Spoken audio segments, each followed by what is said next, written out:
الحمد لله وكفى وسلام على عباده الذين اصطفى أما بعد فأعوذ بالله من الشيطان الرجيم بسم الله الرحمن الرحيم ألا إن أولياء الله لا خوف عليهم ولا هم يحزنون الذين آمنوا وكانوا يتقون صدق الله مولانا العظيم وبلغنا رسوله النبي الأمين المتين المختار الكريم ونحن على ذلك لمن الشاهدين والشاكرين والحمد لله رب العالمين۔ بارگاہ رسالت معاب صلی اللہ تعالی علیہ وسلم میں درود پاک کا ہدیہ پیش کریں۔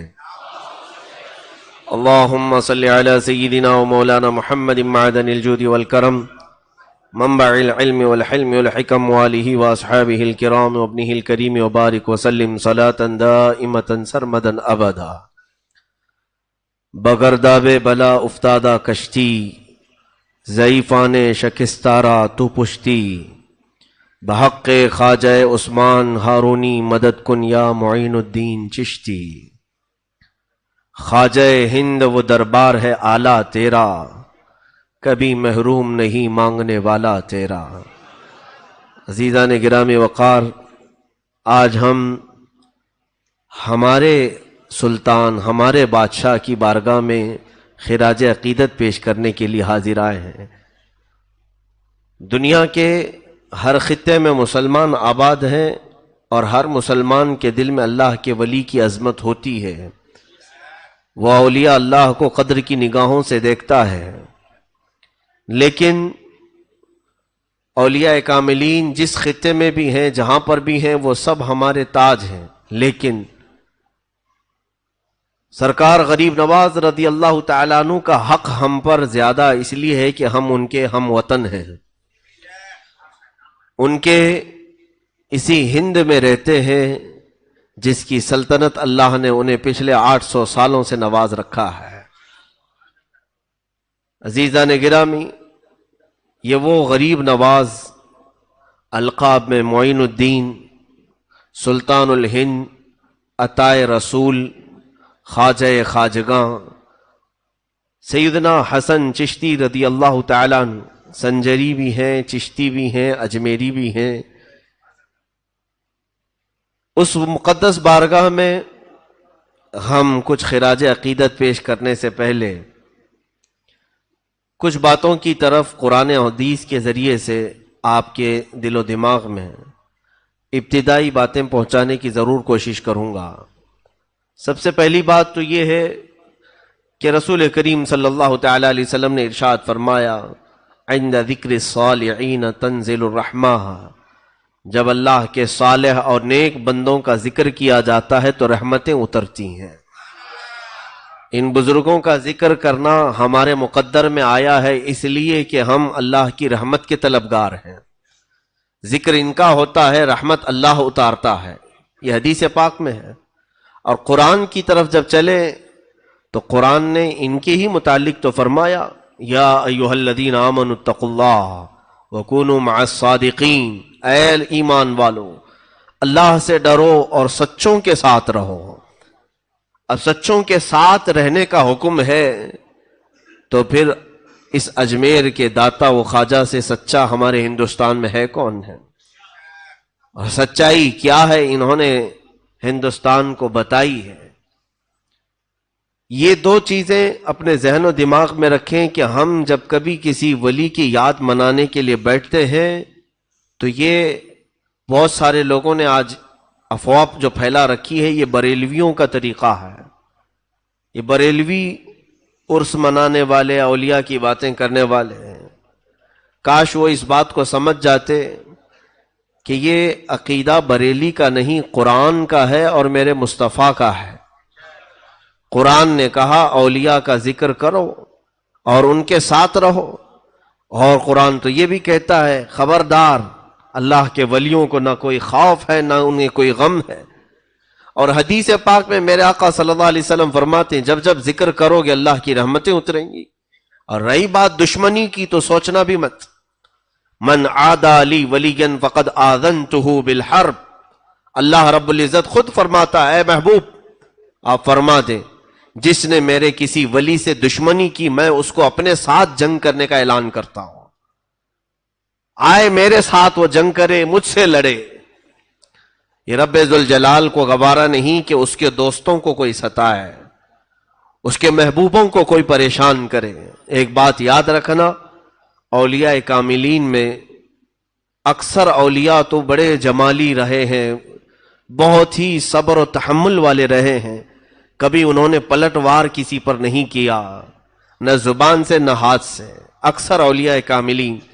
لیکن ان کے کسی کو ہلاکت کی دعا نہ کرنے سے کوئی یہ نہ سمجھ لے کہ وہ انہیں ستا کر بچ جائے گا، بلکہ رب ذوالجلال کبھی ایسوں کو خالص چھوڑتا نہیں، بلکہ وہ انتقام حقیقی اس انداز سے لیتا ہے کہ قیامت تک آنے والوں کے لیے وہ شخص عبرت بن جاتا ہے. وہ شخص عبرت بن جاتا ہے. جس نے بھی اولیاء کاملین کی دشمنی پالی، اللہ رب العزت نے اسے دنیا میں ایسا ذلیل کیا کہ وہ رہتی دنیا تک لوگوں کے لیے ایک عبرت کا نشان بن گیا ہے. اکثر کو دیکھیں آپ، یا تو نبیوں سے دشمنی کرنے والے ذلیل ہوئے، یا اللہ کے اولیاء سے دشمنی کرنے والے ذلیل ہوئے. فرعون اللہ رب العزت کی بارگاہ میں جو سرکشی کرنے لگا تھا، فقط ایک نبی کے ضد میں، نبی کی مخالفت میں موسیٰ علیہ السلام سے اسے حسد اور دشمنی پیدا ہوئی. تو یہ اچھوں کی دشمنی جانتے ہیں آپ کہاں تک لے جاتی ہے؟ اس کے عقیدے کی طرف لے جاتی ہے. میں نے ایک مثال اس سے پہلے بھی بتائی تھی. جب دشمنی ہوتی ہے تو یہ بات ضرور یاد رکھنا کہ کس ٹائپ کی دشمنی کر رہے ہو اور کس سے کر رہے ہو، اور اس کے بعد پھر اس سے دشمنی ہونے کے بعد جو نقصانات ہوتے ہیں. میری اگر کسی ڈاکٹر سے دشمنی ہو گئی تو ہوتا کیا ہے، انسان کی فطرت ہے، ڈاکٹر تو ہماری نظروں میں گرا ہی گرا، اس کی ڈگری بھی گر گئی، اور ہم نے اس کی ڈگری کو نکار دیا کہ یہ کون سی ڈگری لے کے بیٹھا ہے، جھوٹا ہے.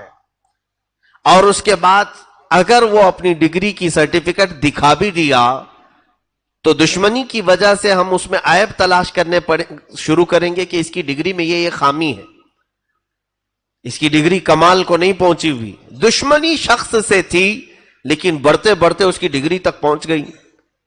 اب اس کے بعد اس کے بولنے سے نفرت، اس کے چلنے پھرنے سے ہمیں نفرت. دشمنی اس کے اخلاق تک لے جاتی ہے اور بہت اوپر تک لے جاتی ہے. اسی لیے جیسے مثال کے طور پر ہم سے دشمنی کرنے والے، میں تو مخالفت کرنے کی کھلی اجازت دیتا ہوں. میں ہمیشہ یہ کہتا ہوں کہ مجھ سے اگر کسی کو اختلاف ہے تو اس کا حق ہے. میں بھی انسان ہوں، آپ بھی انسان ہیں، مجھ سے اختلاف کرنے کا آپ کو پورا حق ہے. ضرور اختلاف کریں مجھ سے، لیکن اس اختلاف کو جب بڑھاوا دو گے تو ہوگا کیا؟ صرف آپ کا اختلاف اور آپ کی دشمنی مجھ سے نہیں رہ جائے گی، میری پڑھی ہوئی قرأت سے بھی دشمنی ہو جائے گی، میری بیان کی ہوئی حدیثوں سے بھی دشمنی کرنے لگ جائیں گے. ہمارے بیان کردہ تفسیر کو بھی تم ایک بار گمراہی کہہ دو گے اور خود کافر ہو جاؤ گے. یہ دشمنی ذات تک نہیں باقی رہتی بلکہ پھر اس کے کاموں تک بڑھ جاتی ہے. اسی لیے فرعون نے کیا کہا، موسیٰ اگر خدا تعالی مجھے خود بتا دیتا کہ میں تجھے پالتا ہوں تو میں مان لیتا، لیکن موسیٰ کا وہ خدا ہے اس لیے نہیں مانوں گا. دشمنی موسیٰ سے تھی اس لیے موسیٰ کا جو خدا ہے میں اسے نہیں مانوں گا، اس کے خدا کو میں کیوں مانوں. تو دشمنی جب کسی سے ہوتی ہے تو اس کے بڑوں سے اور اس کے پورے سلسلے سے دشمنی ہو جاتی ہے. اسی لیے جس نے بھی اولیاء کاملین سے دشمنی کی ان کی لمبی چوڑی فہرست ہمارے پاس ہے. تو پھر انہوں نے تمام اولیاء کو، ان کے مرشدوں کو، ان کے مشائخ کو، ان کے نسب کو گالیاں دینا شروع کیا. جیسے کہ سرکار غریب نواز رضی اللہ تعالیٰ عنہ سے جس کو نسبت ہوئی، اب ان کے نام کے برے معنی وہ تلاش کرنا شروع کیا. خواجہ کا مطلب یہ ہوتا ہے، معین کا مطلب یہ ہوتا ہے. دشمنی کسی ولی سے تھی اور وہ ان الفاظ کی تحقیق میں چل پڑا اور نادان ایسے منہ کی کھایا اور دھوکہ کھایا کہ رسول پاک صلی اللہ علیہ وسلم تک دشمنی کر لیا. جب کہا جائے کہ عطائے رسول بھی ہیں وہ، تو سیدھے کیا کہنے لگا کہ رسول نے اگر انہیں عطا کیا تو رسول بھی صحیح نہیں ہے. معاذ اللہ رب العالمین. دشمنی کہاں سے کہاں تک لے گئی. اسی لیے سوچ سمجھ کر کے کسی سے اختلاف کرنا کہ کہیں تمہارا اختلاف تمہیں خدا کی دشمنی تک نہ لے جائے, رسول کی دشمنی تک نہ لے جائے. اولیاء کاملین کی گستاخی اور ان سے دشمنی میرے عزیزوں یہ ہماری ہلاکت کا سب سے بڑا راستہ ہے. جب قرآن نے کہہ دیا کہ ان کے ساتھ رہو تو اسی میں عافیت ہے. اب آج ہم اس شہنشاہ ہند کے دربار میں حاضر ہیں. تھوڑی دیر کے لیے آپ توجہ کریں گے تو میں آپ کو اجمیر معلیٰ پہنچا دوں گا, اور تصور میں تمہیں غریب نواز کا روضہ مبارک نظر آ جائے گا. اور ہم صرف اجمیر نہیں, ان کے آبائی وطن پہنچتے ہیں جہاں سرکار غریب نواز رضی اللہ تعالیٰ عنہ کی ولادت باسعادت ہوئی. سنجر کا وہ علاقہ, غریب نواز کے والد گرامی سید غیاث الدین رضی اللہ تعالیٰ عنہ اور ان کی والدہ بی بی ام الورا دونوں حافظ قرآن تھے, دونوں عالم تھے, ماں بھی اور باپ بھی. اور یہ تقریباً 537 ہجری کے قریب کا کچھ واقعہ ہے. سنجر کا علاقہ مشہور تھا, پورے کے پورے علاقے میں جو لوگ رہتے تھے وہ کوئی ایسا نہیں تھا جو تہجد نہ پڑھتا ہو. پورے گاؤں میں, اس سنجر میں جہاں پر غریب نواز کی پیدائش ہوئی, پورا علاقہ تہجد گزار تھا. تہجد میں کسی کی قضا نہیں ہوتی تھی, اس میں وہ لوگ کمپٹیشن کرتے تھے, سبقت لے جاتے تھے. ایک رات ایسی آئی 13 رجب المرجب, تاریخ یہ بتائی گئی ہے, 13 رجب کی تاریخ تھی, اور آسمان پر آدھی رات میں ہی سفیدی ظاہر ہو گئی, اور اتنی سفیدی سی آئی کہ لوگوں کو گمان ہونے لگا کہ صبح صادق ہو چکی. صبح کی سفیدی جیسے نمودار ہوتی ہے, آدھی رات میں ہی سفیدی ظاہر ہوئی. تو جس کی آنکھ کھلی وہ بے ساختہ دوڑتا ہوا باہر آیا کہ ہائے میری تہجد قضا ہو گئی. سوئے ہوئے تھوڑی سی آنکھ کیا لگی کہ آنکھ کھلی تو دیکھا روشنی ہے, اور جب صبح کی روشنی آ گئی تو تہجد کا وقت ختم ہوا. سنجر کے علاقے میں یہ خبر پھیلی, اور جتنے متہجد تھے, جتنے تہجد گزار تھے, سبوں کو ظاہر سی بات ہے وہ بزرگوں کا تال میل بہت اچھا تھا کہ ایک عبادت کرتا تو دوسرے کو اٹھا بھی دیتا تھا, دوسرے کو تعاون بھی کرتا تھا. سارے لوگ جمع ہونا شروع ہو گئے کہ کیا حال ہے, کیا حال ہے. اس میں موجود کئی عمر دراز بزرگوں نے کہا ہمیں تو نہیں لگتا کہ ہم سے غفلت ہوئی, لیکن یہ اجالا کچھ اور بتا رہا ہے. وہ سب سنجر کی جامع مسجد کے قریب پہنچے تو دیکھا جامع مسجد کے خلف میں قریب میں ایک گھر پر آسمان سے جھماجھم نور کی روشنی برس رہی ہے, نورانی قندیل لٹکی ہوئی ہے. اور وہ گھر پتہ کرنے پر معلوم ہوا کہ حضرت غیاث الدین رضی اللہ تعالیٰ عنہ کا گھر ہے, بی بی ام الورا کا گھر ہے. تو کئی تہجد گزار بزرگ وہاں پر جمع ہوئے کہ آدھی رات میں اجالا اور ان کے گھر سے اجالا. ابھی یہ سب کشمکش میں تھے کہ غیاث الدین کا دروازہ کھلا, ایک دایا باہر آئی اور معین الدین کی ولادت کی خوشخبری سنائے. حسن چشتی رضی اللہ تعالیٰ عنہ غریب نواز کی ولادت کی تاریخ میں لکھا گیا ہے آدھی رات میں پورا سنجر روشن تھا. رات آدھی ہے اور تہجد پڑھنے والے اس گمان میں آ گئے تھے کہ صبح ہو گئی اور ہماری تہجد قضا ہو گئی. لیکن پتہ کرنے پر, جانکاری حاصل کرنے پر یہ معلوم ہوا کہ یہ نہ صبح ہوئی ہے نہ سفیدی ہوئی ہے, بلکہ یہ کوئی اور صبح معین الدین لے کر کے آیا ہے. کفر کے ظلمات میں, شرک کے اندھیریوں میں معین الدین نام کا ایک چہرہ ایسی سفیدی لایا ہے کہ یہ سفیدی اب وہاں سے نکلی تو ہندوستان میں آئی, اور ہندوستان میں بھی جب وہ آئے تھے یقیناً یہاں بھی بہت اندھیرا چھایا ہوا تھا. کفر کا اندھیرا, شرک کا اندھیرا, جادو کا اندھیرا, بدعات کا اندھیرا, خرافات کا اندھیرا. لیکن جیسے ہی یہ چاند طلوع ہوا انہی اندھیریوں میں خوب 90 لاکھ کو روشن بھی کر گیا. عزیزان گرامی, معین الدین حسن چشتی رضی اللہ تعالیٰ عنہ کی ولادت باسعادت کے بعد ان کے والد ان کی اہلیہ سے، اپنی اہلیہ سے کہتے ہیں، ام الورا سے، بچے کا نام کیا رکھنا چاہیے؟ ام الورا کہتی ہیں، مشورہ چل رہا تھا شوہر بیوی میں، پہلا بچہ ہے تو ماں کہتی ہے سرکار غریب نواز کی، ہمیں مشورے کی ضرورت نہیں، بلکہ میں اس بچے کے حمل کے دوران کئی بڑے مشائخ کو خواب میں دیکھا ہے اور انہوں نے مجھے مبارکبادی دیتے ہوئے کہا ہے کہ تیرا پیٹ حسن ہو، تیرا مولود حسن ہو۔ حسن کا مطلب ہوتا ہے خوبصورت، جمال والا۔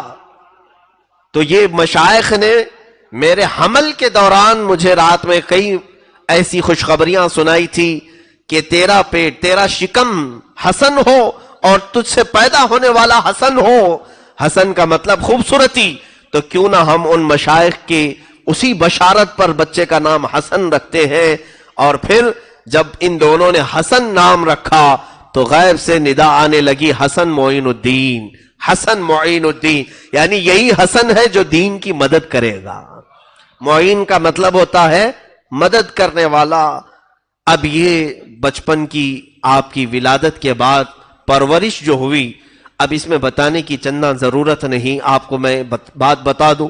سرکار غریب نواز رضی اللہ تعالیٰ عنہ آل رسول ہیں، سیدہ کائنات فاطمۃ الزہرا رضی اللہ تعالیٰ عنہ کی آل، جو حضرت امام حسین اور حضرت امام حسین رضی اللہ تعالیٰ عنہ سے امام زین العابدین، یہ جو سلسلہ چلا ہے، اور سیم ٹو سیم سلسلہ جو غوث پاک کا ہے وہی سلسلہ سرکار غریب نواز کا ہے، سیم۔ اور رشتے میں آپ کو میں بتاؤں، غریب نواز کی ماں حضرت بی بی ام الورا حضور غوث پاک رضی اللہ تعالیٰ عنہ کی سگی چچیری بہن ہے۔ گویا کہ سرکار غریب نواز غوث پاک کے کیا لگے؟ بھانجے ہوئے۔ بی بی ام الورا غوث پاک کی بہن ہے، چچا کی بیٹی ہیں، اور حضرت غوث پاک کا جو حسینی سلسلہ ہے باپ سے، وہ حضرت خواجہ معین الدین کی ماں سے حسینی سلسلہ ہے، اور غوث پاک رضی اللہ تعالیٰ عنہ کا والدہ ماجدہ سے حسینی سلسلہ ہے، اور ان کا والدہ ماجدہ کا سلسلہ حسنی ہے۔ دونوں میں اتنی مشابہت ہے کہ وہ حسنی اور حسینی سید ہیں، اور یہ بھی حسنی اور حسینی سید ہیں، نجیب الطرفین ہیں۔ اب ایک اور روایت یہ ہے کہ سرکار دو عالم صلی اللہ تعالیٰ علیہ وسلم سے لے کر غریب نواز رضی اللہ تعالیٰ عنہ تک جتنے بھی آپ کے آبا و اجداد آئے، آپ کے والد، آپ کے دادا، آپ کے پردادا، لے کر کے حضور صلی اللہ علیہ وسلم تک، ان کے داداؤں میں جتنے بھی تھے سب کے سب عالم باعمل اور متقی پرہیزگار اللہ کے ولی گزرے، اس میں سے ایک بھی کوئی عام آدمی نہیں ہے، ہر ایک اپنے وقت کا قطب ہے۔ ظاہر سی بات ہے حضور پاک صلی اللہ تعالیٰ علیہ وسلم کی وہ امانت جس گھر میں قطبوں کے ذریعے سے، اقطاب کے ذریعے سے آئی ہو تو پھر اس کی تربیت کس شان سے ہو رہی ہوگی۔ آپ بچپن میں ہی حافظ قرآن بنے۔ سرکار غریب نواز رضی اللہ تعالیٰ عنہ کا سب سے پسندیدہ مشغلہ قرآن کی تلاوت، کہیں پر بیٹھے قرآن پڑھتے تھے، گھر میں بیٹھے قرآن، باہر بیٹھے قرآن۔ ان کے والد جب آپ کی عمر مبارک 14 سال کی تھی، فرماتے ہیں معین الدین کو کہیں پر بھی کسی کام پر لگایا جائے وہ قرآن کی تلاوت میں رہتا اور کام خود بخود ہوتے رہتے تھے۔ ایسا کئی مرتبہ ہوا۔ اب غریب نواز رضی اللہ تعالیٰ عنہ کے والد ماجد جب ان کی عمر 14 سال کے قریب تھی، وصال پاک ہے، اور صرف ابھی 1.5 سال نہیں ہوا تھا کہ والدہ ماجدہ بھی وفات پا گئیں۔ آپ کی وراثت میں، باپ کی وراثت میں سرکار غریب نواز کو صرف ایک چھوٹا سا باغیچہ انگوروں کا اور کچھ پھلوں کا اور ایک پنچکی آئی جس سے آپ اپنا گزر بسر فرما رہے تھے۔ اور حال یہ تھا کہ باغیچے میں غریب نواز رضی اللہ تعالیٰ عنہ خود اپنے ملفوظات میں فرماتے ہیں ان کا کام تھا قرآن کی تلاوت، اور اتنی مسحور آواز تھی، اتنی پیاری دلکش آواز تھی کہ چلنے والے راستے پر رک جایا کرتے تھے، حتیٰ کہ غیر مسلم بھی غریب نواز کی تلاوت سننے کے لیے کھڑے ہوتے تھے۔ قرآن پاک کی تلاوت اتنی شاندار انداز میں کرتے تھے، اور فرماتے ہیں کہ جب وہ باغیچے میں تلاوت کرتے رات کے وقت پورے باغیچے کی جھاڑو بھی لگ جاتی, جو پتے گرتے تھے وہ بھی ایک جگہ جمع ہو جاتے تھے. صبح آتے سارا کام پورا مکمل ہو چکا ہوتا. حضور غریب نواز رضی اللہ تعالیٰ عنہ نے فرمایا آخر میرا کام کرتا کون ہے؟ مجھے کسی دن باغیچے میں جھاڑو جھاڑنے کی ضرورت نہیں پیش آئی, اور روزانہ پتے گرتے ہیں درختوں کے, یہ کبھی جمانے کی نوبت نہیں آئی. یہ سوچ کر کے آپ نے ارادہ کر لیا کہ آج کی رات میں باغیچے میں ہی رکتا ہوں اور دیکھتا ہوں کہ جھاڑتا کون ہے. کوئی تو ہوگا جو میرے صبح آنے سے پہلے ہی جھاڑو لگاتا ہے اور پتے جمع کر کے رکھتا ہے. رات کا آخری پہر تھا, صبح صادق سے پہلے اچانک باغیچے میں ہلچل شروع ہوئی. جھاڑو جھاڑنے کی آوازیں اور پتے جمع کرنے کی آوازیں, ڈالیں ٹوٹ رہی ہیں جو سوکھی ہوئی اور ایک جگہ جا کے جمع ہو رہی, لیکن نظر کوئی نہیں آ رہا ہے. یہ کام ہونے لگا تو سرکار غریب نواز رضی اللہ تعالیٰ بیدار تھے, جاگ رہے تھے. آپ قریب چلتے ہوئے آئے, توجہ چاہتا ہوں. آپ نے آواز دی کہ جو کوئی بھی ہے دوست کو دوست سے پردہ نہیں کرنا چاہیے. اگر میری کوئی اتنی مدد کر رہا ہے تو میرا دوست ہی ہوگا, اور دوست کو دوست سے پردہ نہیں کرنی چاہیے, آ جانا چاہیے سامنے.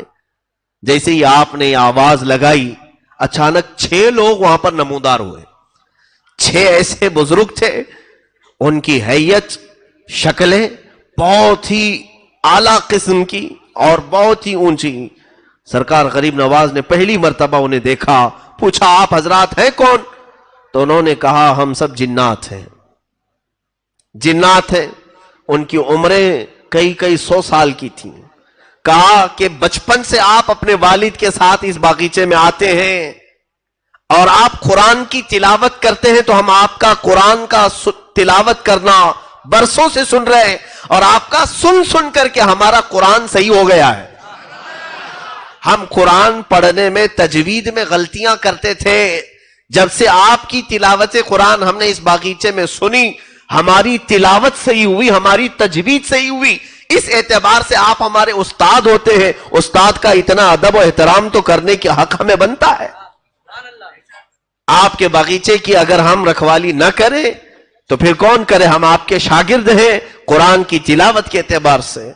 اس طرح سے یہ بچپن کے حالات ہیں سرکار غریب نواز کے. لیکن کوئی چیز آپ کو غرور اور تکبر میں کبھی مبتلا نہیں کی. جسے کوئی جن آ کر کے کہہ رہا ہو کہ تمہارے کام میں کر دیا کروں گا, وہ پھر فخر سے کیا کیا سوچ لے گا, اب تو جنات میرے قبضے میں ہے, ڈراؤں سب کو. جس کے پاس ہے نہیں وہ جھوٹا بابا آ کر کے لوگوں کو کہتا ہے جنات ہے میرے پاس, جنات ہے ہمارے پاس. عجیب و غریب بات ہے, سرکار غریب نواز رضی اللہ تعالیٰ عنہ کے سامنے ان کے ہزاروں مریدین جنات میں تھے, لیکن کبھی غرور نہیں آیا, کبھی تکبر نہیں آیا, اور پوری زندگی پاک میں کبھی آپ نے جنات کی مدد نہیں لی. یہ ثابت کرنے کے لیے کہ جنات کو اللہ نے انسانوں کے بعد کا مرتبہ دیا ہے, تو اللہ نے جب تمہیں اشرف المخلوقات بنایا ہے تو تم سے جو ادنا ہے ان سے کیوں خدمت لو؟ اپنی حیثیت وہ بناؤ کہ جنات خود تمہاری مدد کے لیے حاضر ہو جائیں. اور وہ سرکار غریب نواز رضی اللہ تعالیٰ عنہ نے توجہ کی نظر بھی نہیں فرمائی ان کے اوپر. کہا ٹھیک ہے جاؤ اپنے کام میں لگے رہو. 2-4 دن گزرے تھے کہ آپ کی عادات جو خصلتیں سیرت نگاروں نے لکھی ہے, بڑی پیاری عادتیں ہیں, کئی ایسے اخلاق جس کو کہا گیا ہے تخلقوا باخلاق اللہ, اللہ کے اخلاق میں اپنے آپ کو ڈھال لو. اللہ کے اخلاق کیا ہیں؟ اخلاق کا لفظ یہ حدیث پاک میں یہ آیا ہے کہ رب تبارک و تعالی جن چیزوں کو پسند فرماتا ہے ان چیزوں کو ڈھال لو اپنی زندگی میں.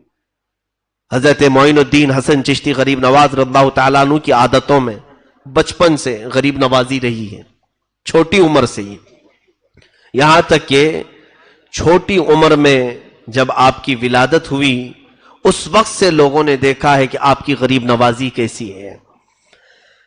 ایک دن باغیچے میں کام کر کے تھک کر بیٹھے تھے کہ ایک کوئی بزرگ آئے, آ کر کے انہوں نے پوچھا کہ کچھ کھانے کو ملے گا. جلدی سے اس درویش کو بٹھایا, مدد کرنا آپ کی فطرت میں تھا.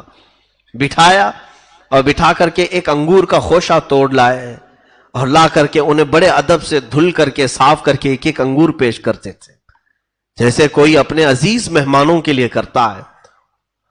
اب جب انگور کے خوشے تناول کیے، اس بزرگ نے پوچھا بیٹا تمہارا نام کیا ہے؟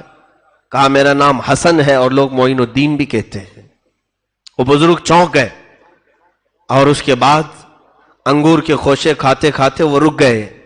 کہا میں آج مقصد کو پہنچا ہوں، آج میں اپنے مقصد کو پہنچا ہوں۔ کہا کہ کیا مقصد کو پہنچے؟ آپ ہیں کون؟ انہوں نے کہا ویسے تو میرا نام ابراہیم قندوزی ہے، لیکن لوگ مجھے دیوانہ اور پاگل کہتے ہیں۔ مجذوب تھے وہ، دیوانہ کہتے ہیں اور بچے مجھے پتھر مارتے ہیں، اور میں ہوں بھی دیوانہ۔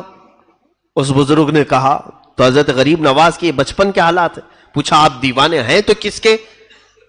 تو حضرت ابراہیم قندوزی جو آئے تھے مجذوب، انہوں نے کہا میں حاجی شریف زندانی میرے مرشد کا دیوانہ ہوں، اور انہوں نے مجھے دیوانگی کی حد تک پلایا ہے اور چھوڑ دیا، اور مجھے ایک روٹی دی تھی، اور اس روٹی کو یہ کہہ کر کے مجھے دیا تھا کہ جب تم اس مقام پر پہنچو جب تمہیں ساتوں عرش بغیر کسی تکلف کے نظر آنے لگیں تو آدھی روٹی کھانا، یا آدھی روٹی کھا لینا، اور آدھی روٹی اپنے پاس رکھنا۔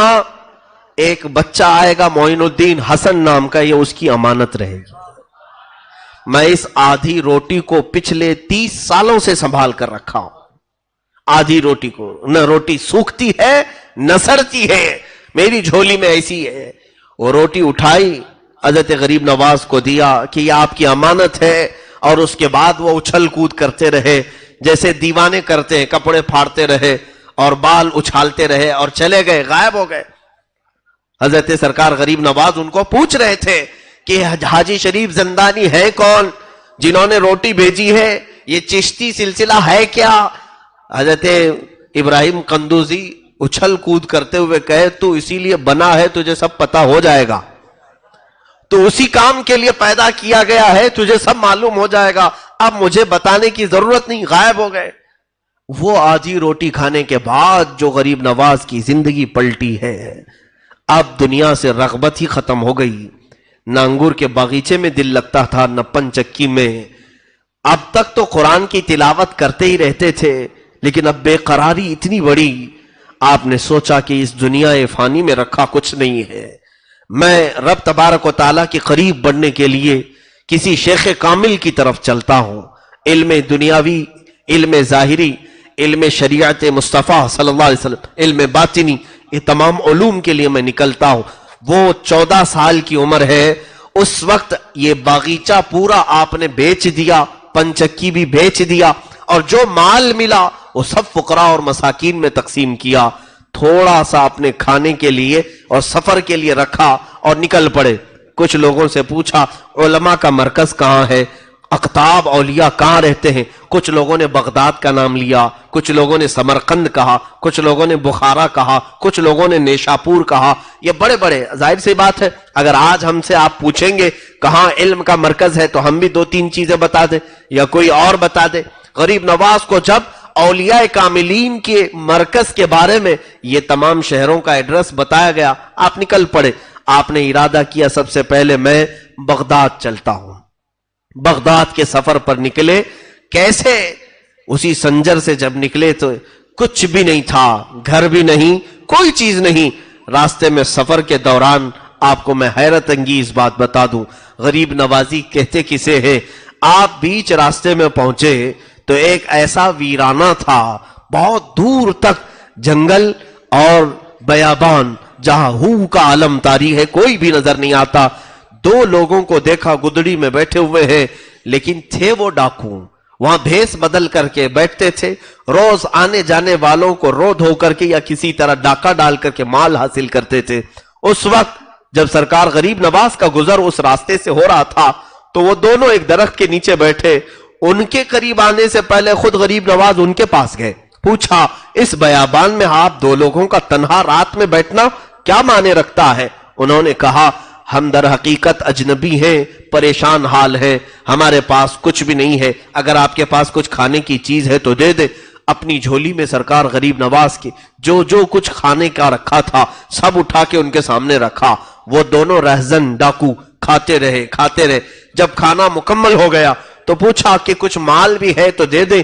غریب نواز اپنی پونجی میں سے جو تھا نکال کر کے سب سے پہلے یہ کہتے ہیں، معاف کرنا، میرے پاس جتنا ہے میں دے رہا ہوں، شاید آپ کی ضرورت پوری اس سے نہ ہو تو میرے بارے میں برا گمان مت کرنا کہ آپ کی ضرورت میں نے پوری نہیں کی۔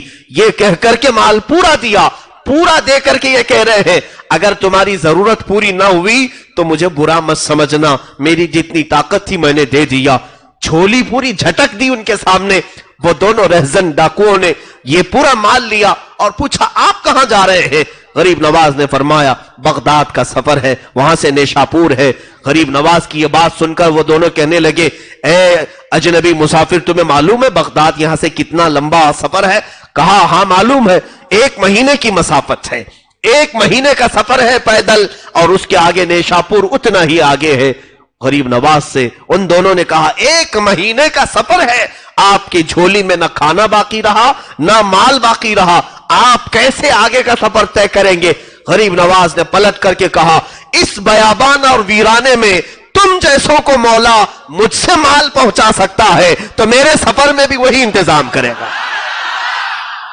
تم یہاں بھی بیابان میں اور ویرانے میں بیٹھے ہو، دیکھو آس پاس کس کا گھر ہے؟ کچھ نہیں ہے، لیکن تجھے رب نے کھلایا کہ نہیں کھلایا؟ انہوں نے کہا یقیناً مولا نے ہی کھلایا ہے۔ کہا جو تمہیں مجھ سے کھلا سکتا ہے مجھے کسی اور سے کھلا سکتا ہے؟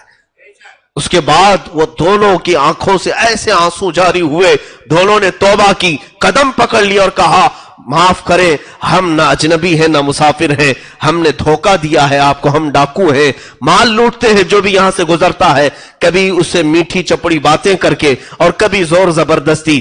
سرکار غریب نواز نے فرمایا بس تمہارے دل میں اب رب کی محبت آ گئی ہے، توبہ کرو اور جاؤ، یہ جو مال میں نے دیا اسی سے اپنی زندگی پوری بتا لو۔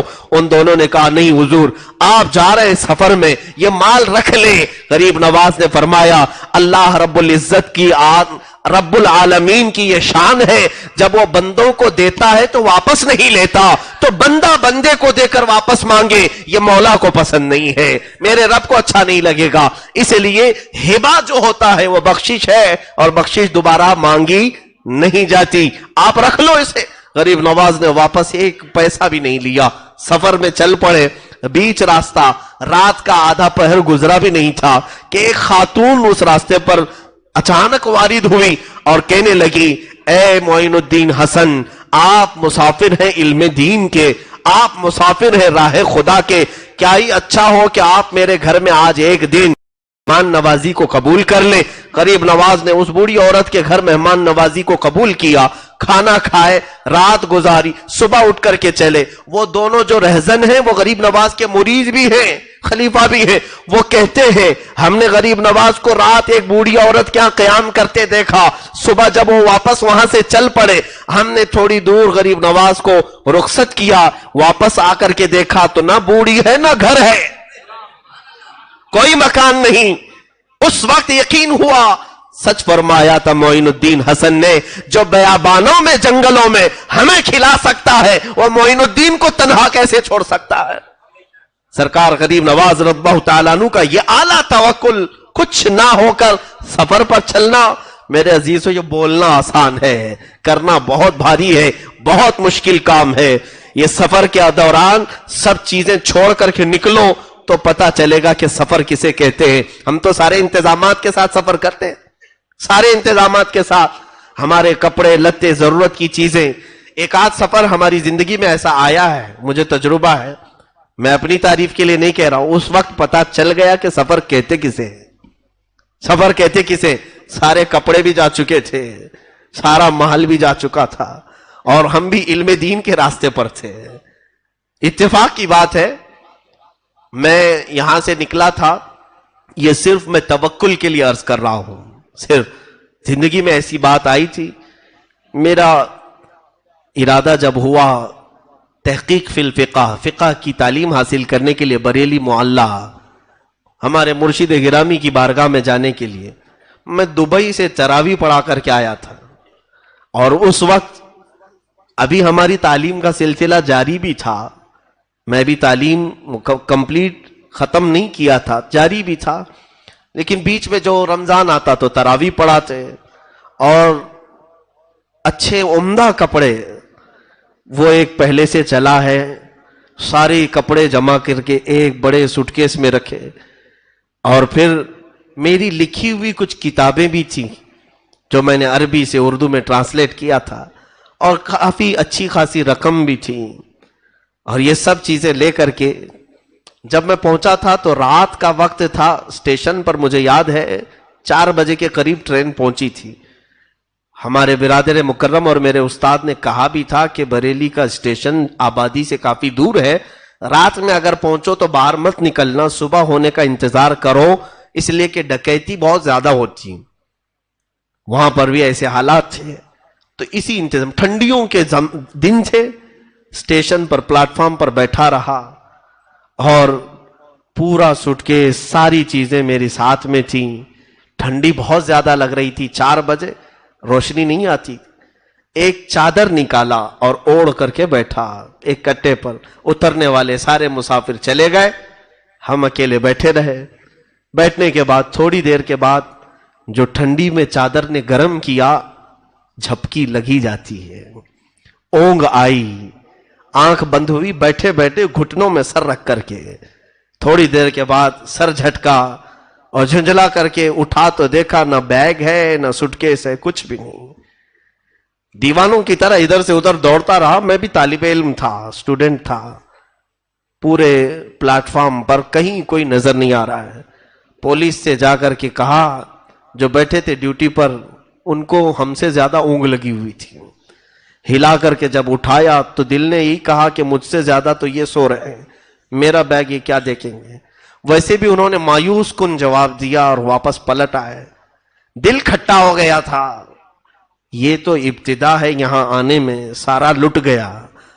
اب میرے خیال سے یہ اچھا شگون نہیں ہے، لوگ تو یہی سوچتے ہیں، پہلی راستے پر اگر کچھ ہو جائے تو سوچتے ہیں شاید اچھا راستہ نہیں ہوگا۔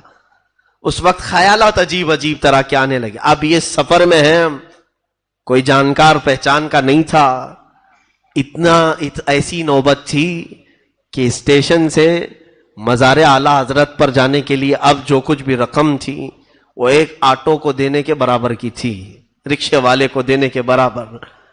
خیر ہم نے یہ سوچا کہ واپسی کا ارادہ کرتے ہیں، یہ ہمارے لیے شاید شہر راس نہیں آئے گا، واپسی کا ارادہ کر رہے تھے کہ وہاں سے واپس آ جاتے ہیں، دوسری جگہ دیکھ لیں گے، تعلیم بعد میں۔ سارا تو لٹ گیا، پورے کپڑے، پورا مال، میری لکھی ہوئی کتابیں، کئی طرح کی الگ خوشبوئیں، سب چلی گئی تھی۔ دل میں قلق ہوتا ہے، واپسی کا ارادہ کیا تو اسی وقت دل میں یہ خیال آیا، اتنی دور اتنے مقدس شہر میں آئے ہیں تو اعلیٰ حضرت کی بارگاہ میں زیارت تو کم سے کم کر لوں، فاتحہ پڑھ لوں اور اس کے بعد واپس چلا جاؤں۔ اب پڑھنا نہیں تھا، زیارت کے لیے صبح کی گھڑی تھی، اذان ہو چکی اور غالباً نماز ہوئی تھی۔ میں فجر کی نماز مسجد میں پڑھا اور مزار پاک پہ حاضری کے لیے گیا تو ایک قاری صاحب خوش الہان اچھی آواز کے وہاں گنگنا رہے تھے۔ اکثر ایسا ہوتا ہے مزار اعلیٰ حضرت پر اعلیٰ حضرت کی نعتیں پڑھی جاتی رہتی صبح شام۔ میں جس وقت حاضری کے لیے گیا تھا قاری صاحب نعت پڑھ رہے تھے، سونا جنگل رات اندھیری چھائی بدلی کالی ہے، سونے والوں جاگتے رہیو چوروں کی رکھوالی ہے، سونا پاس ہے سونا بن ہے سونا زہر ہے، اٹھ پیارے تو کہتا ہے میٹھی نیند ہے تیری متھی نرالی ہے۔ اور یہ سب اشعار وہ پڑھتے جا رہے ہیں، میں فاتحہ بھول گیا اور سننے لگا، اور ایسا لگ رہا تھا کہ یہ نعت کہیں میرے لیے تو نہیں لکھی تھی انہوں نے۔ ساری چیزیں زندگی سے ایک ایک، کبھی آپ بھی سوچتے ہیں نا حضرت نے آج ہمارے لیے بیان کیا ہے۔ جب حالات سے کوئی چیز بات میچ ہوتی ہے تو ہر کوئی یہی خیال کرتا ہے کہ کیا کسی نے جا کر کے کہا تو نہیں ان کو آج میرے ہی گھر کا سب بتا رہے تھے۔ ہماری زندگی میں بھی ایسی چیز آئی تو جب وہ نعت ختم ہوئی تو دل میں اطمینان ہوا کہ جو کچھ ہوتا ہے اللہ کی مرضی سے ہوتا ہے۔ دل میں ایک ڈھارس بندھی اور اس کے بعد اس کے بعد جو حالات ہیں وہ مجھے زیادہ ڈسکس کرنے کی ضرورت نہیں. اتنی سی بات ہے، میرا ٹیسٹ تھا، امتحان تھا، میلے کپڑے سفر کے، انہی کپڑوں میں جا کر امتحان کے لیے بیٹھا اور کسی سے کہنے کی کوئی جرت بھی نہیں تھی، ہمت بھی نہیں تھی. دوسرے دن جب رزلٹ آیا تو سب سے پہلا نام میرا تھا. تو اب سوچا کہ اب یہ سب سے پہلا نام. کئی مدارس کے طلبہ وہاں پر ٹیسٹ کے لیے آئے تھے، ہر دارالعلوم کے لوگ ٹیسٹ کے لیے آتے ہیں. کئی 100 میں سے ان کو صرف 5 لوگوں کو چننا تھا، 7 لوگوں کو چننا تھا. نام جب آیا اسی وقت مجھے بلائے ہمارے ایک استاذ گرامی، کہا کہ میلے کپڑے یہ ساری چیزیں، مجھے ایسا لگتا ہے کہ تمہارے سفر میں تمہارے ساتھ کچھ دھوکا ہوا ہے. میں نے کہا نہیں. انہوں نے خود پکڑ کر کے مجھے شہر لایا اور شہر لے جا کر کے انہوں نے کپڑے دلائے، پورا سارا سامان دلا کر خود لے کر کے آئے. استاد ان کو خود اپنی فکر ہوتی ہے، اپنے گھر بار چھوڑ کر وہ بھی پڑھانے کے لیے آئے ہوتے ہیں، لیکن انہوں نے اپنے ذاتی رقم سے یہ ساری چیزیں کی. لیکن وہ جو چند دنوں کا عرصہ گزرا اس وقت پتا چلا کہ سفر کہتے کسے. سفر اس لیے کہ حدیث پاک میں السفر کالسقر، سفر جہنم کے راستوں میں سے ایک راستہ ہے. تکلیف اس میں ہوگی، لیکن ابھی ہم بہت ساری انتظامات، بہت سارے اسباب کے ساتھ چلتے ہیں تو احساس نہیں ہوتا. اے سی میں چلتے ہیں اور بہت شارٹ سفر ہو گیا ہے تو پتہ نہیں چل پاتا، ورنہ سفر تو سفر ہے، اور وہ بھی جب مال کچھ بھی نہ ہو.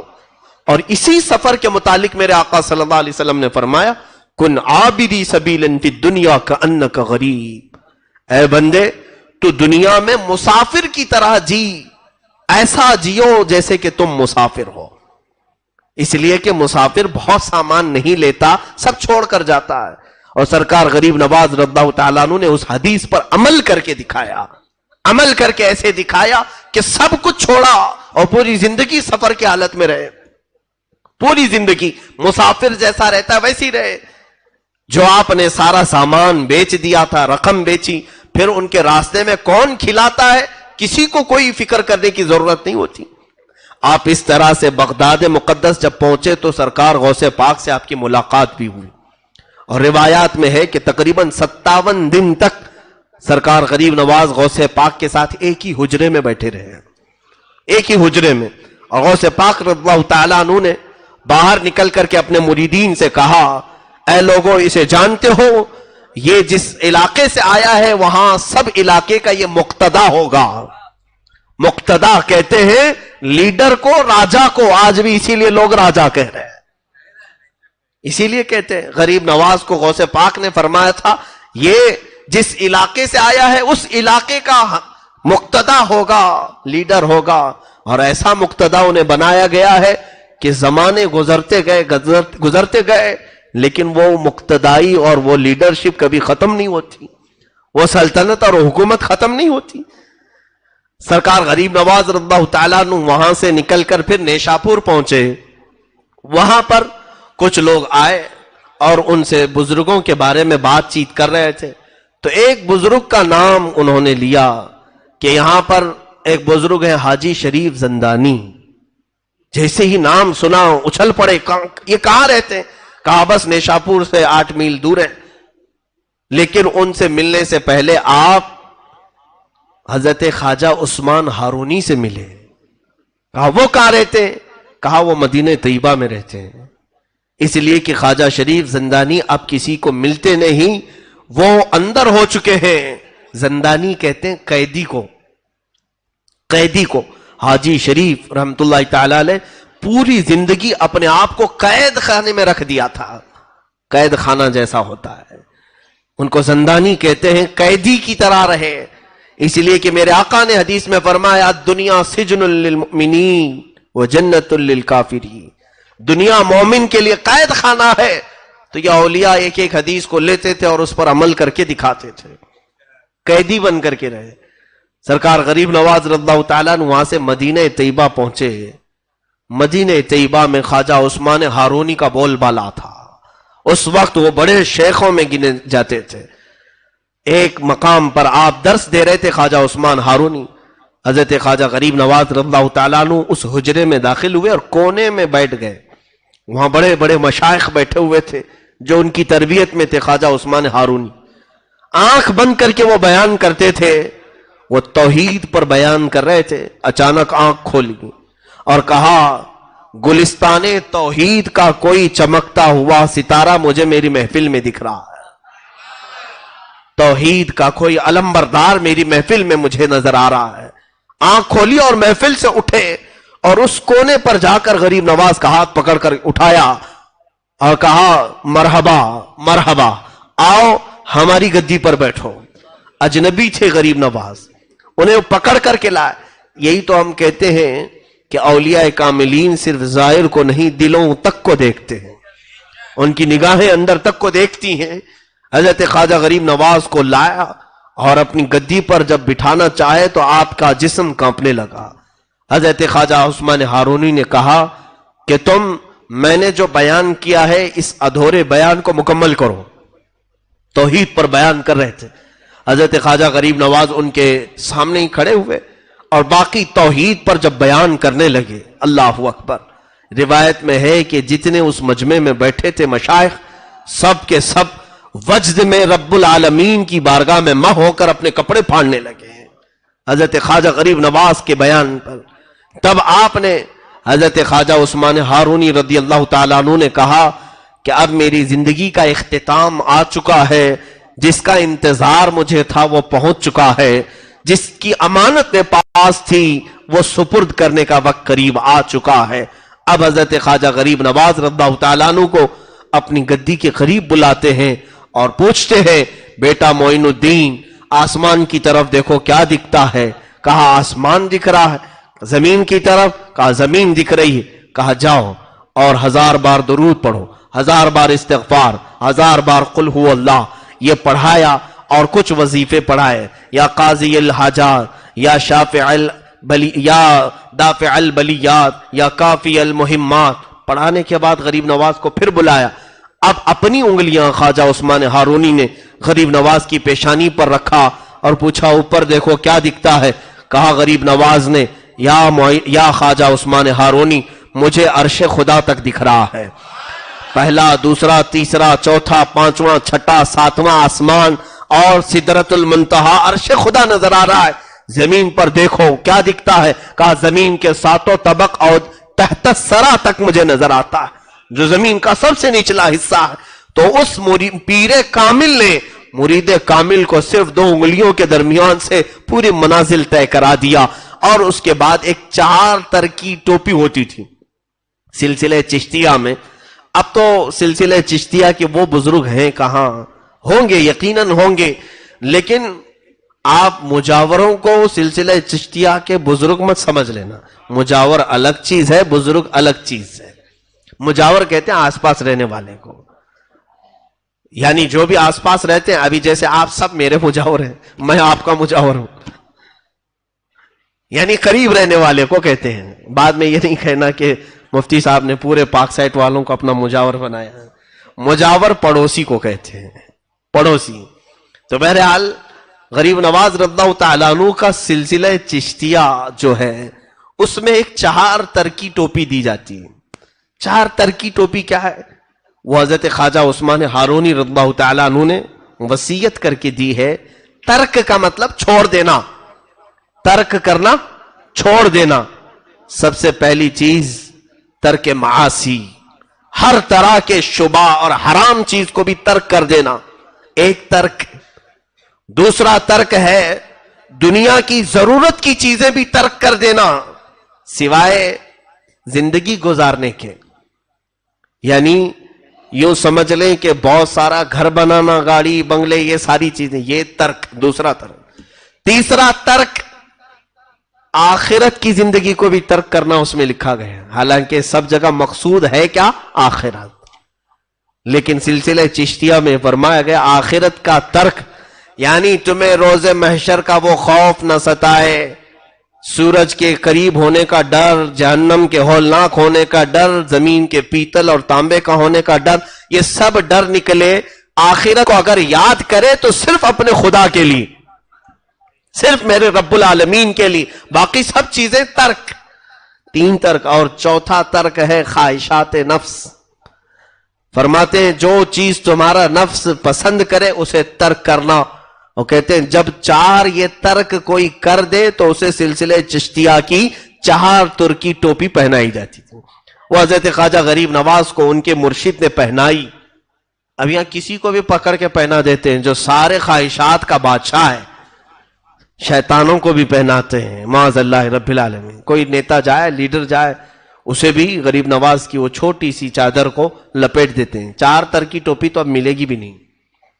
اس ٹوپی کا کمال بہت ہی عجیب ہے کہ مشائخ نے لکھا ہے کہ وہ 4 تر کی ٹوپی پہننے والا سلسلہ چشتیہ میں قبرستانوں کے پاس سے گزرتا تھا تو قبروں والے اٹھ کر بیٹھ جائیں اور قبروں کے حالات وہ دیکھ لیتا جس کو یہ ٹوپی پہنائی گئی, 4 تر کی ٹوپی. اس لیے کہ جب اس نے دنیا کو سب ترک کیا تب یہ ٹوپی اسے دستیاب ہو. یہ خرقہ خلافت ہے. بہرحال حضرت خواجہ غریب نواز رضی اللہ تعالیٰ عنہ مدینہ طیبہ میں اپنے شیخ, اپنے مرشد کی بارگاہ میں 2.5 سال تک رہے. آپ کے مرشد گرامی جب وفات پا چکے تو اس کے بعد حضور اکرم صلی اللہ تعالیٰ علیہ وسلم کے دربار سے اتنا لگاؤ تھا کہ روزانہ غریب نواز میرے آقا صلی اللہ تعالیٰ علیہ وسلم کے حاضری فرماتے اور دیدار فرماتے تھے. روز دیدار کرتے. وہ کیوں نہ دیدار کرے, ان کے وہ دادا بھی ہیں, ان کے وہ نانا بھی ہیں. سرکار دو عالم صلی اللہ تعالیٰ علیہ وسلم کی اس عطا پر وہ خوش تھے. مدینے میں اچانک ایک دن حضور اکرم صلی اللہ تعالیٰ علیہ وسلم کی زیارت میں مشغول تھے. رسول کریم صلی اللہ تعالیٰ علیہ وسلم کا حکم آیا, معین الدین تمہیں مدینہ چھوڑنا ہوگا. بے اختیار رونے لگے, زار و قطار رونے لگے. کہا یا رسول اللہ مجھ سے خطا ہو گئی, مجھ سے کوئی گناہ ہو گیا. کہا نہ, خطا نہیں, بلکہ میری خوشبو تمہیں ہند تک پہنچانا ہوگا. حضور صلی اللہ تعالیٰ علیہ وسلم نے جب سرکار غریب نواز کو ان کے خواب میں یہ بشارت دی تو ہندوستان سرکار غریب نواز اس وقت آئے بھی نہیں تھے. سنجر کا علاقہ ہندوستان میں نہیں آتا ہے, یہ ابھی ایران کے کچھ علاقوں میں یہ حصہ آتا ہے. آپ نے سرکار غریب نواز نے پوچھا یا رسول اللہ صلی اللہ تعالیٰ علیہ وسلم, میں نہ ہندوستان کو جانتا ہوں نہ دیکھا ہوں, وہاں کے کسی علاقے کو میں پہچانتا نہیں, وہاں کے لوگوں کی طبیعت کفار و مشرکین کی سخت گیر ہے.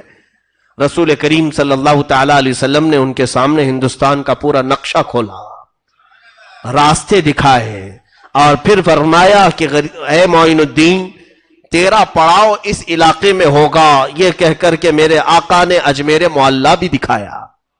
اسی لیے اعلیٰ حضرت فاضل بریلوی رحمت اللہ علیہ نے کتاب میں لکھا کہ دنیا میں کچھ وہ جگہ ہیں جہاں پر دعا رد نہیں ہوتی, ان میں سے ایک جگہ اجمیر مقدس بھی ہے.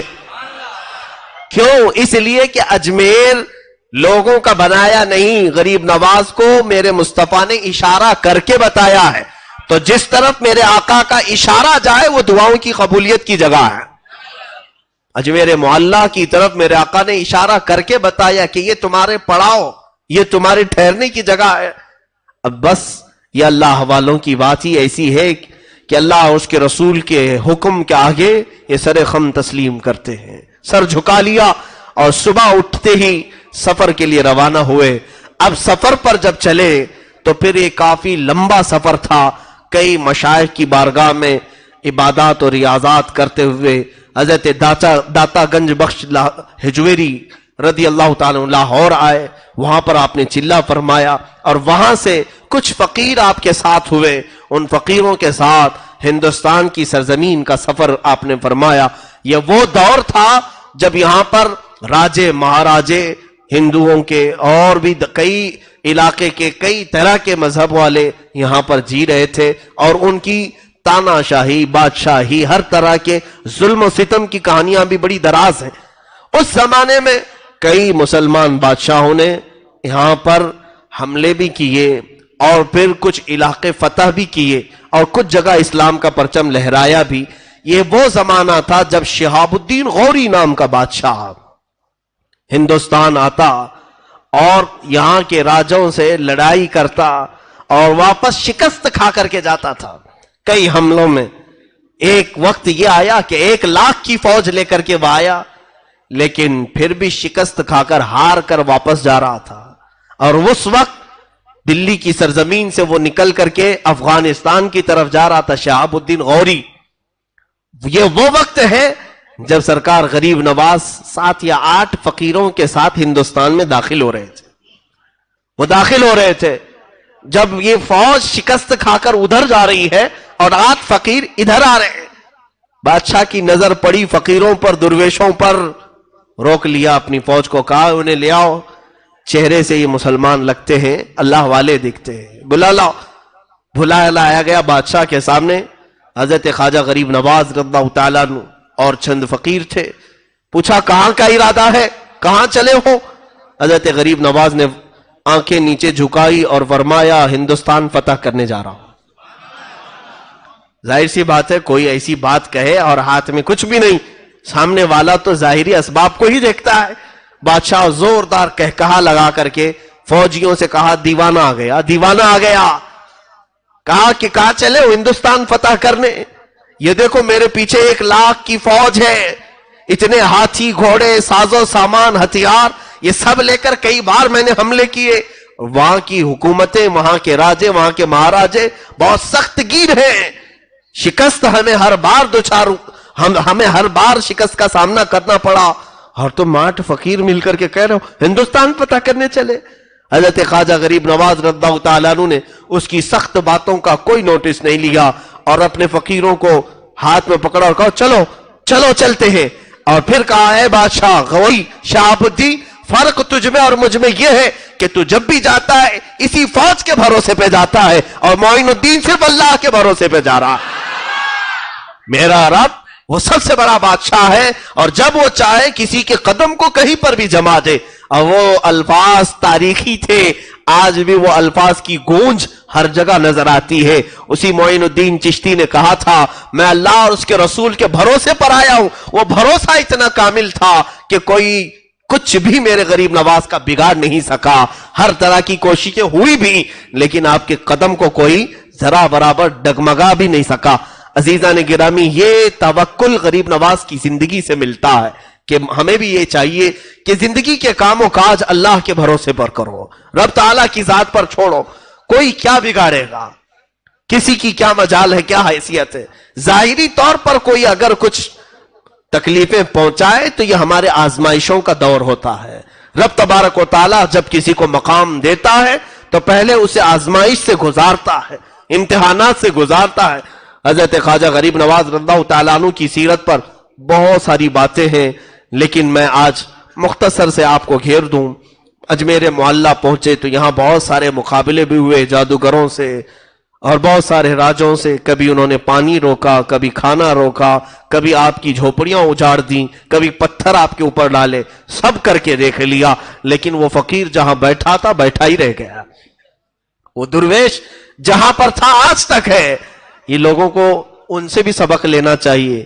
5 سال کے بعد جو بار بار ہاتھ دے کر کے ووٹ مانگنے آتے ہیں، بھیک مانگنے آتے ہیں، کچھ بھی دکھا دکھا کر کے. ابھی تک تو لوگ کرنٹ کی بات کرتے ہیں، ہم کرنٹ دیں گے آپ کو، یعنی پبلک سمجھتی نہیں ہے کرنٹ دیں گے کا مطلب ہے شاک دیں گے، یعنی وائر لگا دیں گے، تم اوپر سے نیچے ہل جاؤ گے. دیہاتوں والے بہت سارے بیچارے خوش ہو جاتے ہیں، ارے اس بار کی حکومت آ رہی ہے، وہ کہہ رہی ہے 24 گھنٹہ کرنٹ دے گی، 24 گھنٹہ کرنٹ دے گی. انہیں پتا نہیں ہے بیچاروں کو یہ کرنٹ کون سا دینے والے ہیں. پوری باڈی پر کرنٹ لگائیں گے اور اتنا ہلو گے کہ 5 سال تک ہلتے ہی رہو، اور پھر کرنٹ دیں گے ابھی چند مہینوں کے بعد. ہاں دیکھنا الیکشن کے مدوں میں یہی ہوتا ہے، ہم آپ کو بجلی دیں گے، کرنٹ دیں گے، پانی دیں گے، یہی سب. یہ بہت پرانے وعدے ہو گئے ہیں، کچھ نیا لانا چاہیے. اور شاید اس بار کی جنریشن ان کو ووٹ دے گی یہ کہنے پر کہ ہم آپ کو آئی فون دیں گے. ہو سکتا ہے یہ بھی مدعے آئے ہیں، لیکن میرے سرکار غریب نواز نے کسی کے سامنے کوئی ایسی بڑی بات کہہ کر کے حکومت مانگی نہیں. کبھی کسی پر ظلم کر کے یا کسی کو مار کر کے اپنا تخت بچھایا نہیں یا اپنی کرسی بٹھائی نہیں. یہ تو رب ذوالجلال نے انہیں بٹھایا ہے کہ کوئی ہلا نہیں سکا کرسی. اور چاہے کوئی بھی آئے لیکن وہ سر جھکا کر آج بھی اس بادشاہ اعظم کے دربار میں پہنچتا ہے. انگریزوں میں جب یہاں 200 سال تک تھے، ایک بڑا مشہور رائٹر ہے، انگریز تاریخ لکھتا ہے، وہ واپس انگلینڈ جا کر کے ایک کتاب لکھا ہے اور کہا ہے ہندوستان میں بہت عجیب و غریب چیزیں میں نے دیکھا ہے، تاج محل ہے، فلاں محل ہے، اور بھی بہت ساری چیزیں، لیکن ایک بہت انہونی بات مجھے نظر آئی اس تاریخ میں۔ وہ لکھتا ہے کہ راجستھان کا علاقہ اور اجمیر ایک شہر ہے، وہاں پر ایک قبر بنی ہے اور وہ سب پر حکومت کر رہی ہے۔ اس انگریز نے لکھا ہے کہ ہم نے زندوں کو حکومت کرتے ہوئے دیکھا ہے، لیکن ہندوستان میں ایک قبر حکومت کر رہی ہے۔ اس کی نظر میں قبر ہے، لیکن ہماری نظر میں وہی جنت الفردوس ہے۔ یقیناً وہ اعلیٰ مقام پر پہنچے ہوئے ہیں جنت الفردوس میں۔ عزیزان گرامی، سرکار غریب نواز رضی اللہ تعالیٰ عنہ کی حکومت جو دلوں پر قائم ہے، ہم میں سے کون انہیں دیکھا ہے؟ ہمارے باپ داداؤں میں سے کون انہیں دیکھا ہے؟ لیکن نام آتے ہی کیسے محبت سے ہم جھوم جاتے ہیں، کیسے ادب ہمارے اندر آتا ہے۔ اس بات کو یاد رکھنا کہ محبتیں دلوں میں ڈالنا انسانوں کا کام نہیں، یہ رب العالمین کا کام ہے۔ اللہ رب العزت کسی کو زندہ رکھنا چاہے، صدیاں گزر جائیں گی لیکن اس کا نام باقی رکھے گا، اور کسی کو مارنا چاہے، کل مرا ہے آج بھول جاؤ گے، سال نہیں بیتے گا کہ اس کی قبر کی تختی بجھ جائے گی۔ لوگ گزرنے والے اب فاتحہ پڑھنے والے بھی نہیں رہ جائیں گے۔ جب کسی کو مولا بھلانا چاہے ایسے بھلا دے گا۔ کیا ہندوستان کی تاریخ میں ایسے بڑے بڑے بادشاہ نہیں آئے؟ میں سب کی بات کر رہا ہوں، چاہے وہ کافر ہو چاہے مسلمان ہو، جنہوں نے نفع کا کام کیا انہیں اللہ نے ہمیشہ باقی رکھا، اور جنہوں نے تکلیف پہنچائی اور کچرے کا کام کیا ہے انہیں اللہ تعالیٰ نے ذلیل کیا اور برباد کیا۔ کچھ لوگوں کے نام اگر برائی سے آج لیے بھی جاتے ہیں تو اس لیے کہ لوگوں کو عبرت ہو جائے کہ تم ایسے نہ بنو۔ عزیزان گرامی وقار، سرکار غریب نواز رضی اللہ تعالیٰ عنہ کی شان کریمانہ اور ایسی کہ بابا فرید الدین گنج شکر فرماتے ہیں میں نے تقریباً 20 سال غریب نواز کو دیکھا، ایک بار بھی آپ کو غصہ آتے ہوئے نہیں دیکھا، کبھی غصے میں کسی کو بات کرتے نہیں دیکھا۔ جب کبھی کوئی آتا، حتیٰ کہ آپ کی مجلس میں ایک مرتبہ ایک آدمی قتل کرنے کی ارادے سے چھری اندر لے کر کے آیا ہے، زہر میں اچھی طرح سے بجھا کر کے، اور محفل میں بیٹھے اور لوگ اٹھتے گئے، اسے اچھا موقع تھا۔ سرکار غریب نواز نے اپنا چہرہ اٹھایا اور اس کی طرف دیکھ کر کہا، میاں جس کام کے لیے آئے وہ کام پورا کر لو، آپ جس کام کے لیے آئے وہ پورا کر لو۔ اس کے ہاتھ پیر کانپنے لگے۔ یہ کشف تھا سرکار غریب نواز کا جو دل کی حالت کو جان لیا۔ کہا اٹھو، جس کام کے لیے تم آئے وہ پورا کر لو۔ اٹھا تو چھری گر گئی، کانپنے لگا، اور حضرت غریب نواز نے اٹھایا اور چھری دیا اور کہا میں تمہارے ساتھ سخت لہجے میں بات نہیں کر سکتا، کہیں تمہارا دل ٹوٹ نہ جائے۔ اور یہی وہ محبت کے جملے تھے جو اس کا دل پگھلا گئے، اور ایسا مرید ہوا کہ زندگی بھر غریب نواز کے ساتھ رہا، اور آپ نے اسے حج بھی بھیجا، اور حج کے دوران اس کا انتقال ہوا، مکہ مکرمہ میں اس کے دفن بھی ہوا۔ جس نے قتل کی ارادہ کیا، یعنی سچ بتاؤ کہ غریب نواز کی سیرت سننے کے بعد میرے آقا کی یاد آتی ہے نہیں؟ رسول کریم صلی اللہ علیہ وسلم، بچپن کا حال ہے، بچپن میں چھوٹے سی عمر میں سرکار غریب نواز رضی اللہ تعالیٰ عنہ کے والدین بہت اچھے خوشحال گھرانے میں تھے۔ جب آپ عیدگاہ جا رہے تھے تو ایک بچے کو دیکھا جو پھٹے پرانے کپڑوں میں رو رہا تھا عیدگاہ میں۔ غریب نواز رضی اللہ تعالیٰ عنہ نے اس کا ہاتھ پکڑا اور پھر کیا بات کی، کہا کہ دیکھو آج عید ہے، ایسا کرتے ہیں آدھا آدھا کر لیتے ہیں، آدھے میرے کپڑے تم لے لو، آدھے تمہارے کپڑے مجھے دے دو۔ اپنے آدھے کپڑے اسے دے دیے، جبہ اسے دیا، نیچے کی تہبند یا جو بھی رہی وہ آپ نے عمدہ قسم کی پہنی، اور پھٹا ہوا اس کا کپڑا اپنے زیب تن کر لیا اور اپنا اس کو دیا، اور کہا یوں مت سمجھنا کہ میں سب دے دیا، آدھا تیرا آدھا میرا، دونوں ہم برابر برابر ہیں۔ یہ بچپنے کے حالت میں غریب نواز، اسی لیے غریب نوازی جو ہے آپ کی پیدائشی تھی۔ اور یہاں پر حال یہ تھا، سرکار غریب نواز رضی اللہ تعالیٰ عنہ کے دربار عالی جاہ میں جب کبھی کوئی ضرورت مند آیا تو کبھی آپ نے اسے نہ نہیں کہا۔ آپ کے لنگر خانے میں پکانے والا جو باورچی ہے وہ بھی اللہ کے ولی تھے، وہ کہتے ہیں جب جب لنگر خانے میں مال کی ضرورت ہوتی میں آتا حضور غریب نواز کے پاس پیسہ مانگنے کے لیے، آپ مسلح اٹھاتے اور کہتے کہ جو ضرورت ہو لے لو. کبھی غریب نواز نہ مسلح کے نیچے دیکھتے تھے اور نہ کبھی میرے ہاتھ کی طرف کہ کتنا لیا ہے. میں ان کے مسلح کے نیچے سے جتنا مال ملتا تھا سب لیتا اور ضرورت کے بھر میں لنگر خانے میں چیزیں لاتا.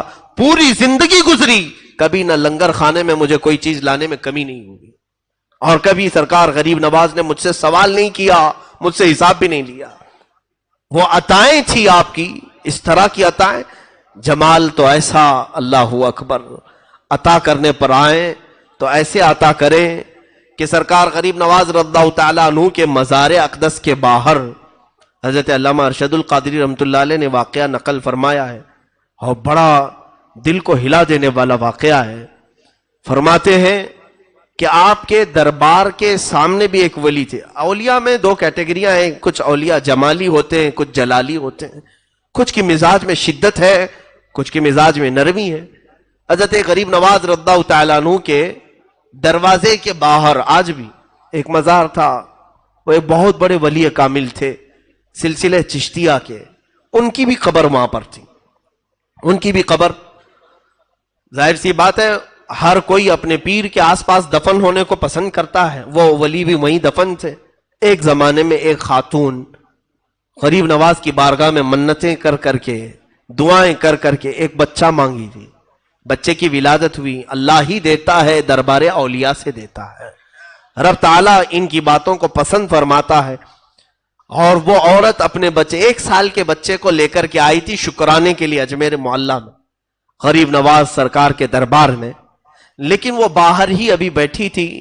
جو ولی کامل غریب نواز کے سلسلے میں تھے, ان کا نام میں ذکر نہیں کر رہا ہوں, وہ باہر جہاں ان کی قبر تھی وہاں وہ عورت بیٹھی تھی. ان کی قبر کے پاس بچے نے پیشاب کر دیا. بچہ بچہ ہوتا ہے.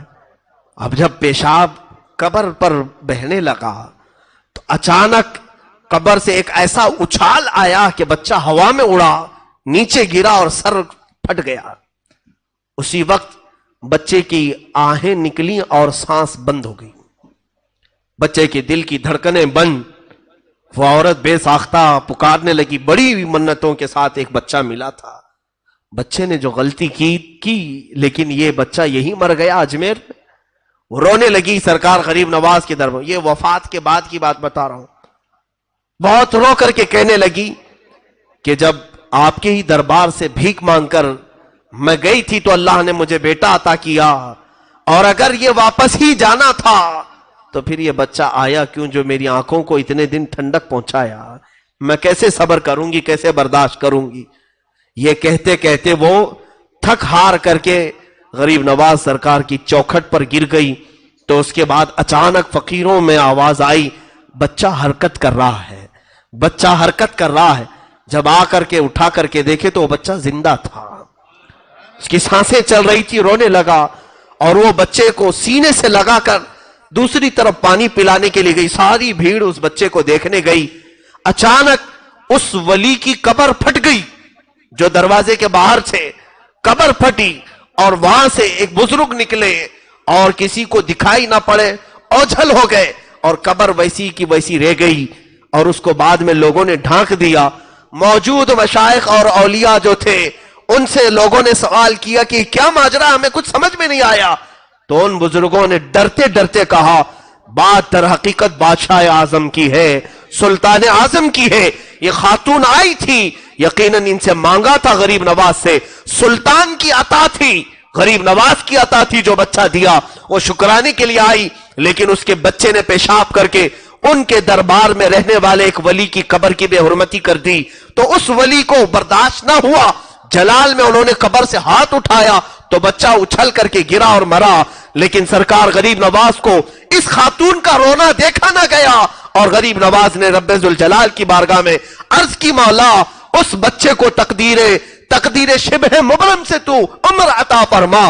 رب تعالیٰ نے پھر سے اسے سانسیں جاری فرمائی, اور جب بچہ زندہ ہوا غریب نواز نے اس اپنے سلسلے کے بزرگ سے مخاطب ہو کر کے فرمایا, اے میرے مرید, میرے سلسلے میں تو بیعت ہے، یقیناً تو بہت سالوں سے میرے پاس سو رہا ہے، لیکن یاد رکھ میرے پاس آنے والے ہر طرح کے لوگ آئیں گے، باادب بھی آئیں گے، بے ادب بھی آئیں گے، کسی کی بے ادبی تم سے دیکھی نہیں جاتی، اس لیے میرے دربار سے اٹھو اور بہت دور جا کے سو جاؤ۔ غریب نواز کا حکم آیا کہ میرے پاس آنے والے کئی طرح کے آئیں گے، تم سے ان کی بے ادبی بے دیکھی نہ جائے گی، اٹھو اپنی قبر سے دور جا کر کے سو۔ ان کی قبر پھٹی اور وہ اٹھے اور چلے گئے، وہاں قبر آج ہے ہی نہیں۔ علامہ ارشد القادری رحمت اللہ علیہ نے پورا واقعہ لکھا ہے، یہ سلطان الہند ہے جو ہم جیسے نکموں کی حاضری کو بھی آج قبول کرتے ہیں۔ کیا چور نہیں ہوتے وہاں پر؟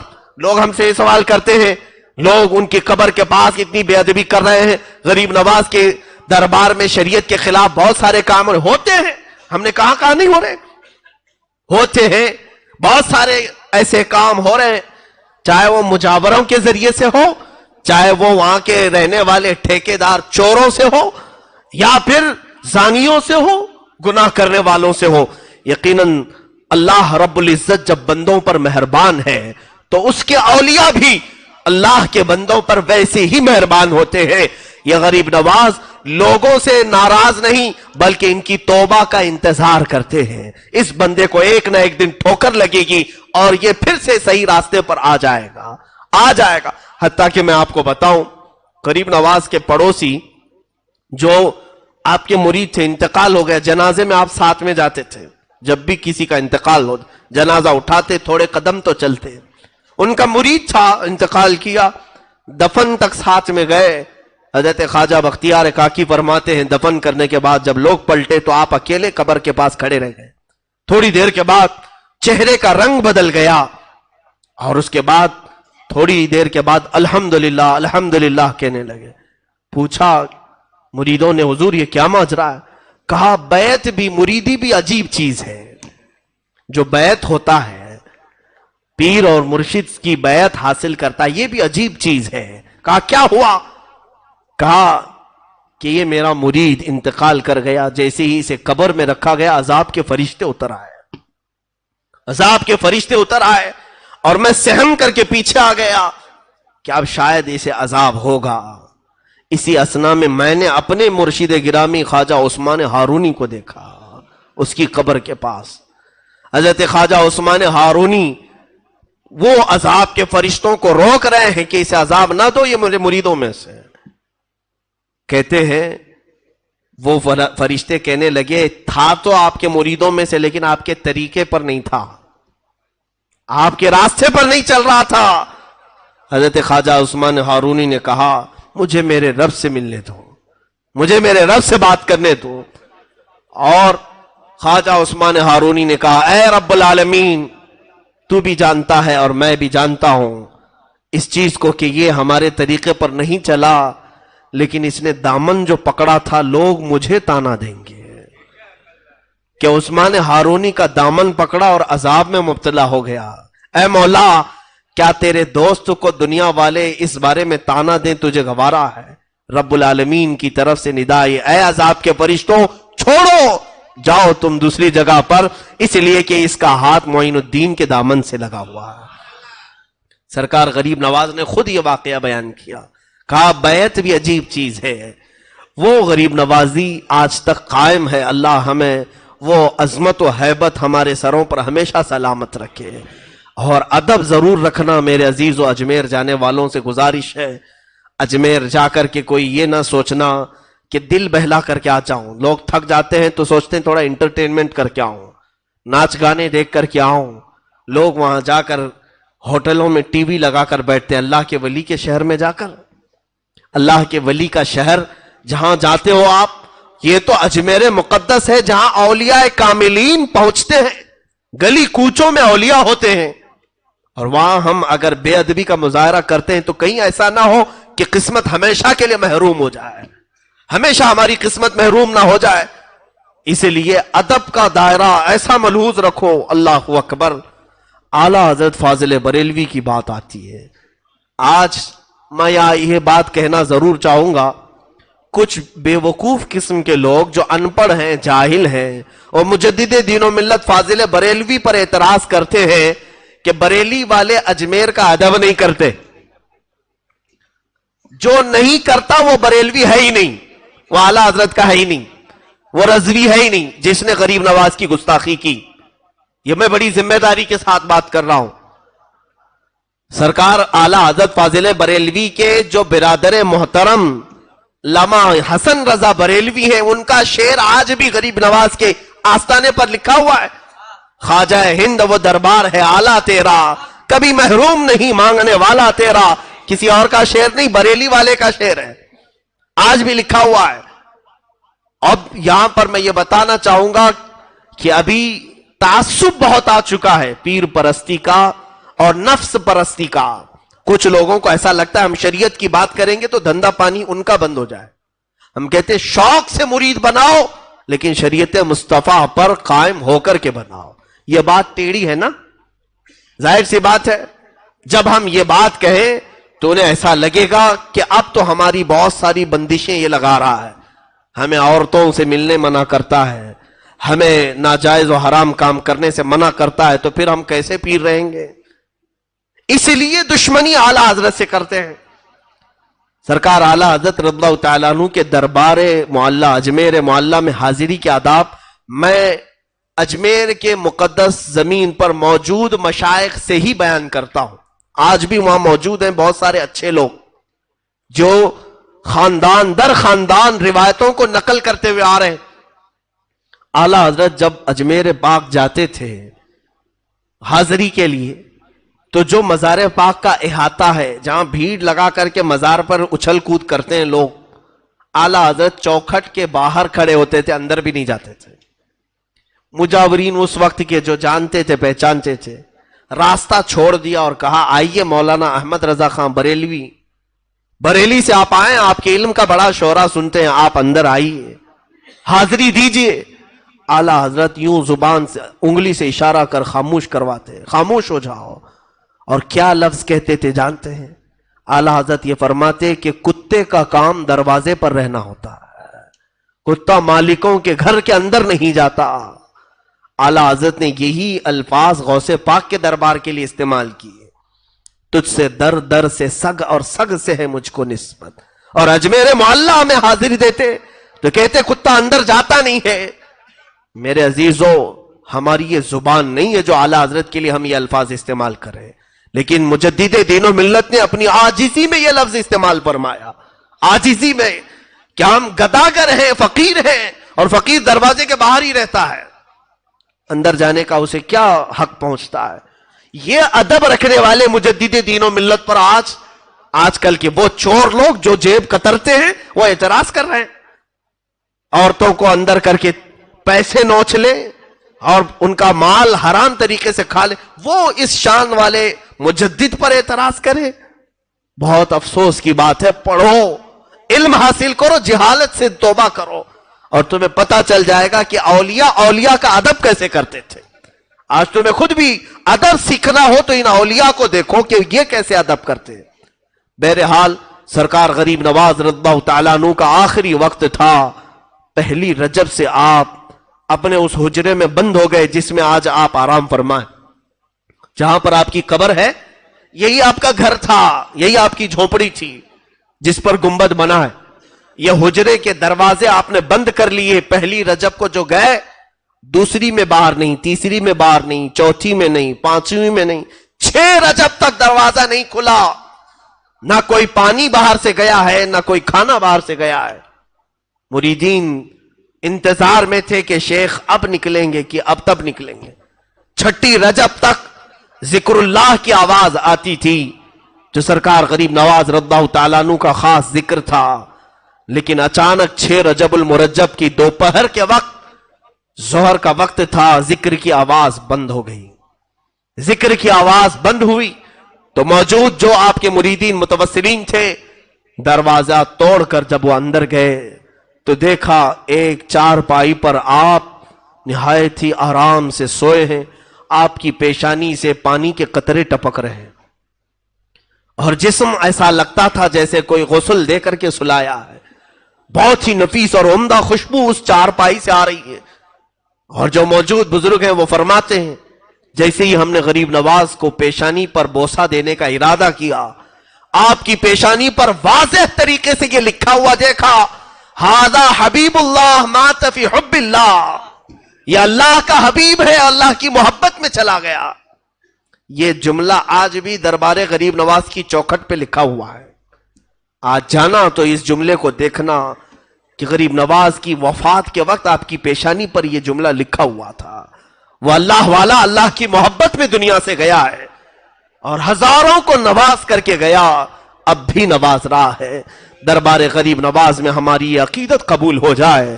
مولا ہم اجمیر پہنچ نہ سکے، ہم بڑی دور ہیں، مگر ہماری آوازیں اجمیر تک تو پہنچا دے۔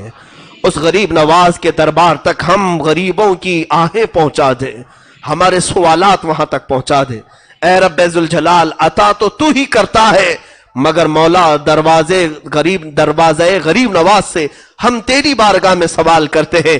آج تیرے اس معین الدین حسن چشتی کا یوم وصال ہے، ان کی شب ششم ہے مولا، اس شب کی برکت سے ہم سب کے دلوں کی اندھیریوں کو دور فرما دے، ہمارے دلوں کی کدورت کو دور فرما دے، گھروں کی بے برکتیوں کو دور فرما دے۔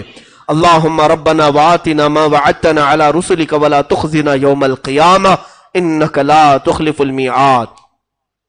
ختم خواجگان کرنے کا میں نے آپ سے اعلان کیا تھا، مختصر طریقے سے با ادب ہو کر بیٹھ جائیں، دو زانو ہو کر، جیسے نماز میں قعدے میں آپ بیٹھتے ہیں۔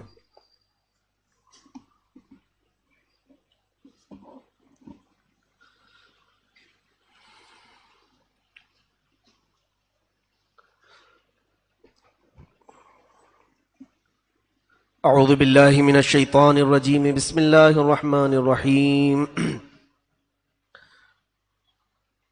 سارے لوگ درود مبارکہ 11 مرتبہ پڑھیں۔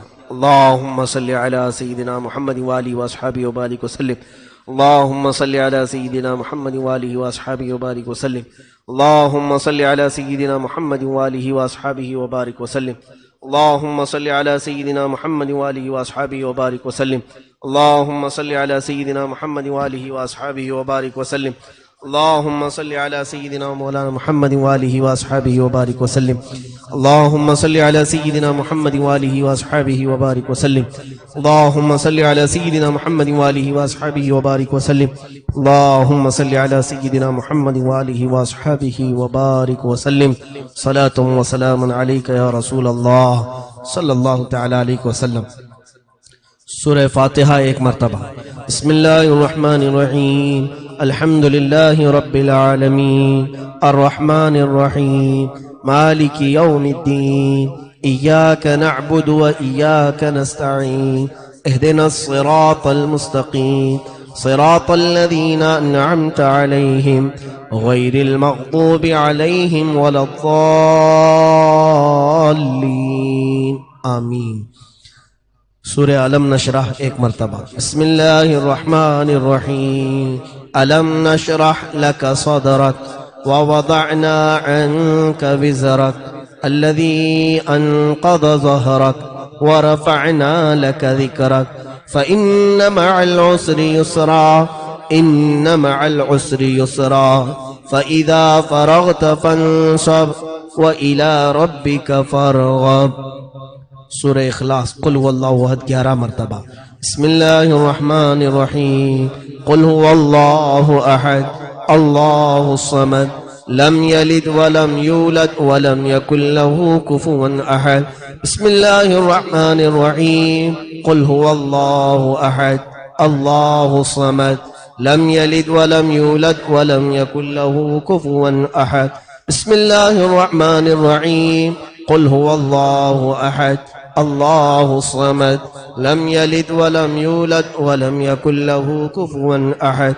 بسم اللہ الرحمن الرحیم، قل هو اللہ احد اللہ الصمد لم یلد ولم یولد ولم یکن له کفوا احد۔ بسم اللہ الرحمن الرحیم، قل هو اللہ احد اللہ الصمد یلد ولم يكن له كفوا أحد۔ بسم الله الرحمن الرحيم، قل هو الله أحد الله الصمد لم يلد ولم يولد ولم يكن له كفوا أحد۔ بسم الله الرحمن الرحيم قل هو الله أحد الله الصمد لم يلد ولم يولد ولم يكن له كفوا أحد بسم الله الرحمن الرحيم قل هو الله أحد الله الصمد لم يلد ولم يولد ولم يكن له كفوا أحد بسم الله الرحمن الرحيم قل هو الله أحد الله الصمد لم يلد ولم يولد ولم يكن له كفوا أحد بسم الله الرحمن الرحيم قل هو الله أحد الله ولم يكن له كفوا أحد بسم الله الرحمن الرحيم قل هو الله أحد الله الصمد لم يلد ولم يولد ولم يكن له كفوا أحد. ایک بار سورہ فاتحہ.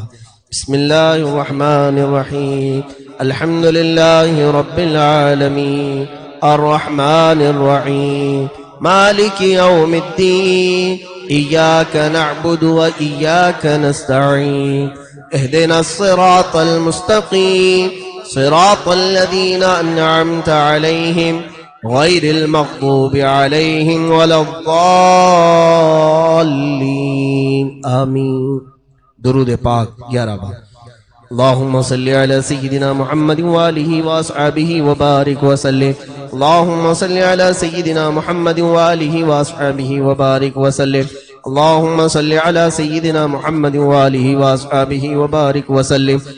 اللہم صلی علی سیدنا محمد وآلہ واصحابہ وبارک وسلم. اللہم صلی علی سیدنا محمد وآلہ واصحابہ وبارک وسلم. اللہم صلی علی سیدنا محمد وآلہ واصحابہ وبارک وسلم. اللہم صلی علی سیدنا محمد وآلہ واصحابہ وبارک وسلم.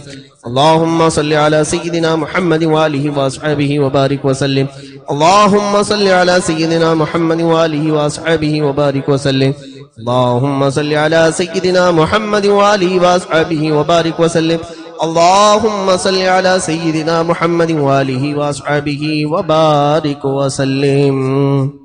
ختم خواجگان کبیر جس میں رب العالمین کی بارگاہ میں ہم کئی اس کے اسماء حسنہ سے مدد کی طلب کریں گے. آپ تمامی حضرات نہایت ہی ادب و احترام کے ساتھ تصور میں یہ لائیں کہ آپ کے سامنے سرکار غریب نواز رضی اللہ تعالیٰ عنہ ہیں اور ان کے وسیلے سے آپ مولا کی بارگاہ میں اپنی جملہ پریشانیاں اپنی تمام مصیبتیں دور ہونے کی دعا کر رہے ہیں اور رب العالمین کے دربار میں آپ پکار رہے ہیں.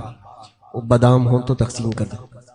سب کے پاس جو بادام منگوائے گئے تھے وہ جو سب کو تقسیم کرے اور وظیفہ مکمل ہونے کے بعد اس بادام پر دم کر کے رکھ لیں.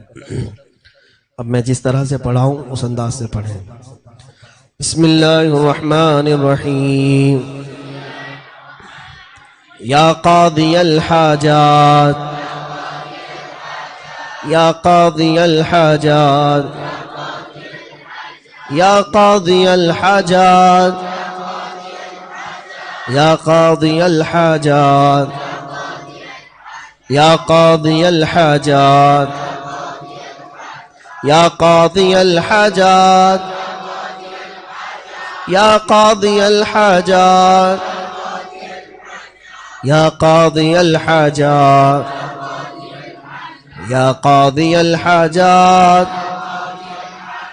یا قاضی الحاجات یا قاضی الحاجات یا رافع الدرجات یا رافع الدرجات یا رافع الدرجات یا رافع الدرجات یا رافع الدرجات یا رافع الدرجات یا رافع الدرجات یا رافع الدرجات یا رافع الدرجات یا رافع الدرجات یا رافع الدرجات یا دافع البلیات يا دافع البليات يا دافع البليات يا دافع البليات يا دافع البليات يا دافع البليات يا دافع البليات يا دافع البليات يا دافع البليات يا دافع البليات يا دافع البليات يا ولي الحسنات يا ولي الحسنات يا ولي الحسنات يا ولي الحسنات يا ولي الحسنات يا ولي الحسنات يا ولي الحسنات يا ولي الحسنات يا ولي الحسنات يا ولي الحسنات يا ولي الحسنات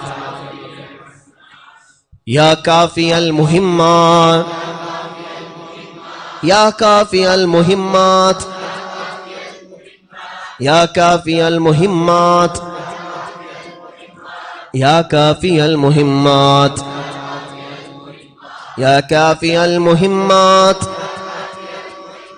يا كافي المهمات يا كافي المهمات يا كافي المهمات يا كافي المهمات يا كافي المهمات يا كافي المهمات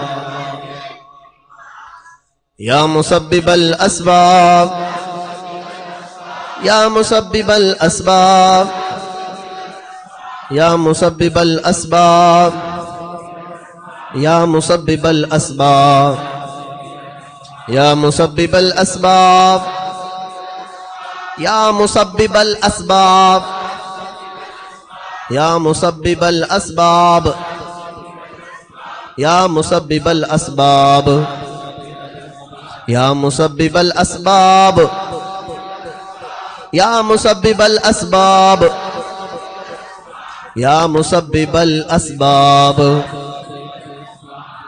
يا شافي الأمراض يا شافي الأمراض يا شافي الأمراض يا شافي الأمراض يا شافي الأمراض يا شافي الأمراض يا شافي الأمراض يا شافي الأمراض يا شافي الأمراض يا شافي الأمراض يا شافي الأمراض يا حل المشكلات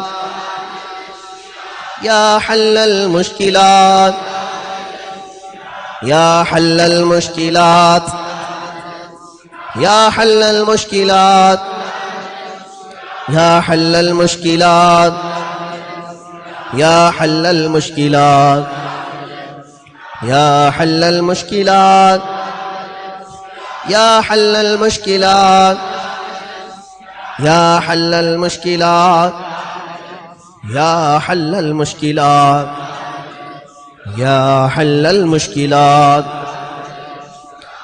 يا مجيب الدعوات يا مجيب الدعوات يا مجيب الدعوات يا مجيب الدعوات يا مجيب الدعوات يا مجيب الدعوات يا مجيب الدعوات يا مجيب الدعوات يا مجيب الدعوات يا مجيب الدعوات يا مجيب الدعوات يا أرحم الراحمين يا أرحم الراحمين يا أرحم الراحمين یا ارحم الراحمین یا ارحم الراحمین یا ارحم الراحمین یا ارحم الراحمین یا ارحم الراحمین یا ارحم الراحمین یا ارحم الراحمین یا ارحم الراحمین یا آمین الخیر یا آمین الخیر یا آمین الخیر یا آمین الخیر یا آمین الخیر یا آمین الخیر یا آمین الخیر یا آمین الخیر یا آمین الخیر یا آمین الخیر یا آمین الخیر بگرداب بلا افتادہ کشتی ضعیفان شکستہ را تو پشتی بحق خواجہ عثمان ہارونی مدد کن یا معین الدین چشتی مدد کن یا معین الدین چشتی مدد کن یا معین الدین چشتی مدد کن یا معین الدین چشتی مدد کن یا معین الدین چشتی مدد کن یا معین الدین چشتی مدد کن یا معین الدین چشتی مدد کن یا معین الدین چشتی مدد کن یا معین الدین چشتی مدد کن یا معین الدین چشتی بحق خواجہ عثمان ہارونی مدد کن یا معین الدین چشتی خواجہ ہند وہ دربار ہے اعلیٰ تیرا کبھی محروم نہیں مانگنے والا تیرا خواجہ ہند وہ دربار ہے اعلیٰ تیرا کبھی محروم نہیں مانگنے والا تیرا کبھی محروم نہیں مانگنے والا تیرا گلشن ہند ہے شاداب کلیجے ٹھنڈے گلشن ہند ہے شاداب کلیجے ٹھنڈے واہ اے ابر کرم زور برسنا تیرا خواجہ ہند وہ دربار ہے اعلیٰ تیرا پھر مجھے اپنا در پاک دکھا دے پیارے پھر مجھے اپنا در پاک دکھا دے پیارے پھر مجھے اپنا در پاک دکھا دے پیارے آنکھیں پر نور ہو پھر دیکھ کے روضہ تیرا آنکھیں پر نور ہو پھر دیکھ کے روضہ تیرا خواجہ ہند وہ دربار ہے اعلیٰ تیرا محی الدین غوث ہے اور الخواجہ معین دین ہے، محی الدین غوث ہے الخواجہ معین دین ہے۔ اے حسن کیوں نہ ہو محفوظ عقیدہ تیرا، اے حسن کیوں نہ ہو محفوظ عقیدہ تیرا۔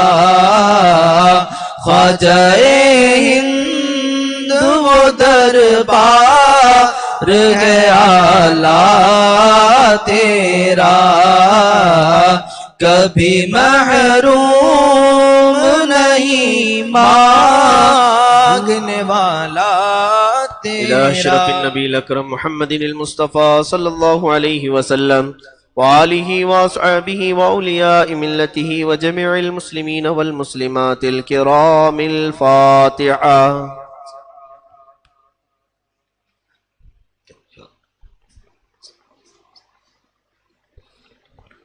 الہ العالمین رب العالمین، ہم نے جو کچھ بھی تلاوتیں کی ہیں، جو کچھ بھی اس مسجد پاک میں ذکر و اذکار، درود و سلام بیان کیا ہے، مولا سب کو اپنی بارگاہ میں شرف قبولیت عطا فرما۔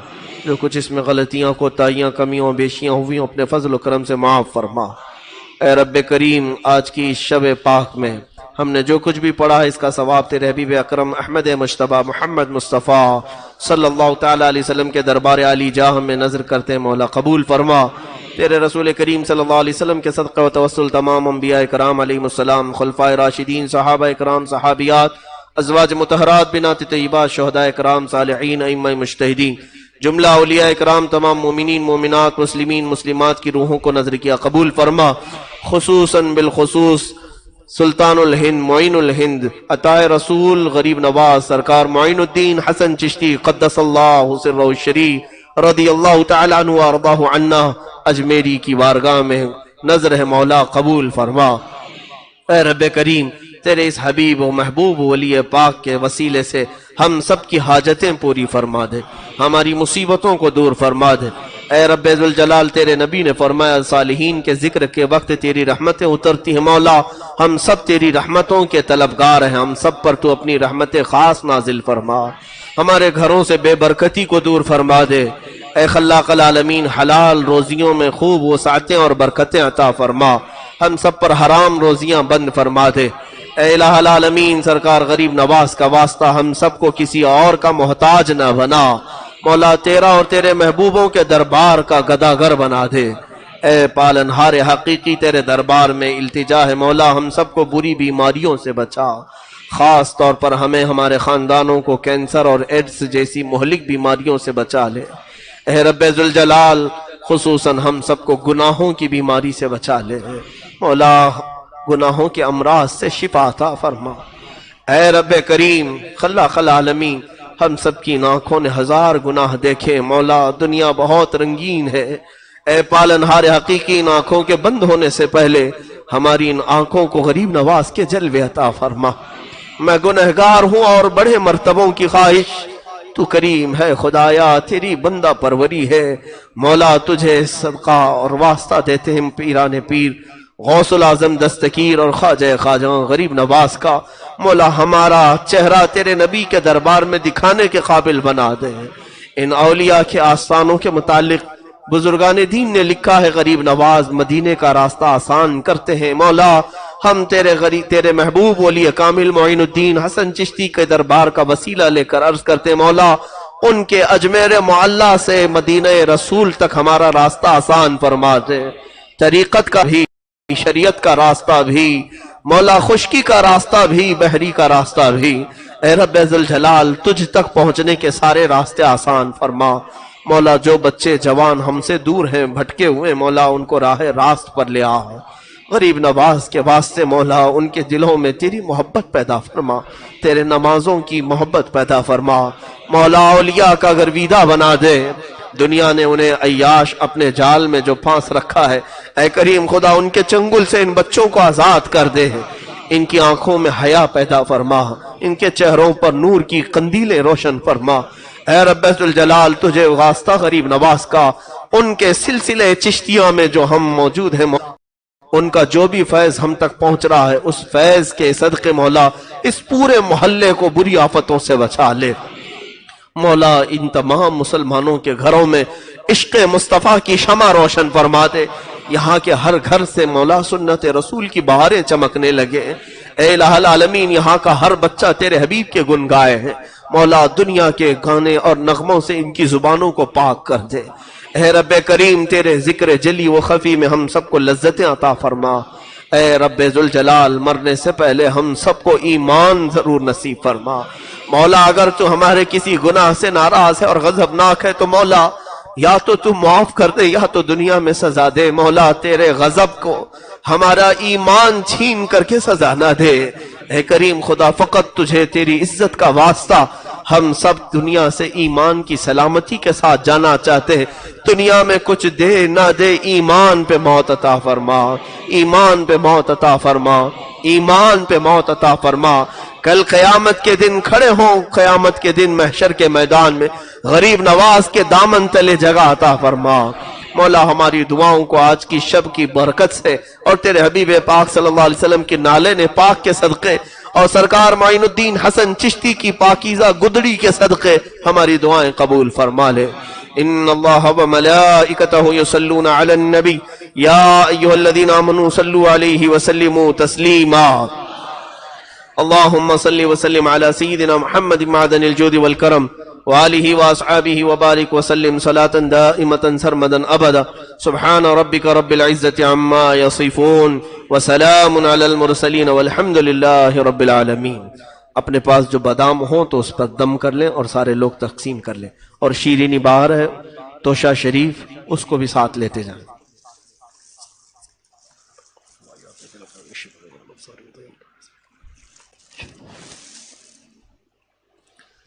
سلام کے لیے کھڑے ہو جائیں۔ یا نبی سلام علیکم دو شعر۔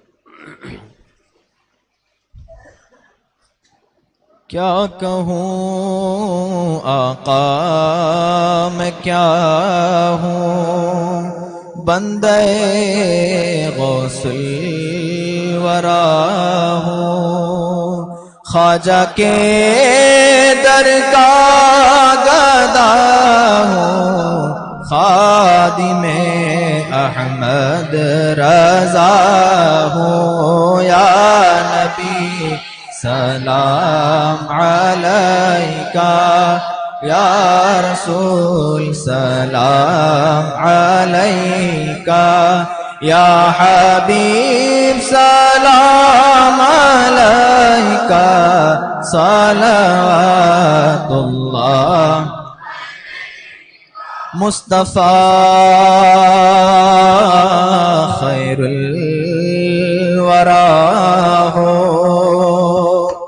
سرور ہر دو سرا ہو، کیوں رضا مشکل سے ڈریے، جب نبی مشکل کشا ہو۔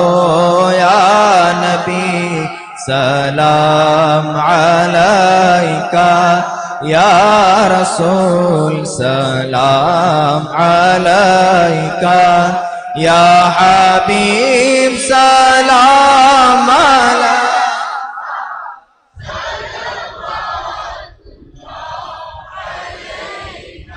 دعواهم فيها سبحانك اللهم وتحيتهم فيها سلام وآخر دعواهم ان الحمد لله رب العالمین۔ جب میں واپسی ہو یا اللہ، جب میں واپسی ہو یا اللہ، لب پہ جاری ہو بس لا الہ الا اللہ محمد رسول اللہ۔ آج کا جو ذکر ہوگا انشاءاللہ العزیز چاند شاہ ولی رضی اللہ تعالیٰ عنہ، جو حضرت سلیمان رضی اللہ تعالیٰ عنہ کی بارگاہ میں چاند شاہ ولی کی جو درگاہ ہے وہاں پر آج کا ذکر ہوگا انشاءاللہ العزیز۔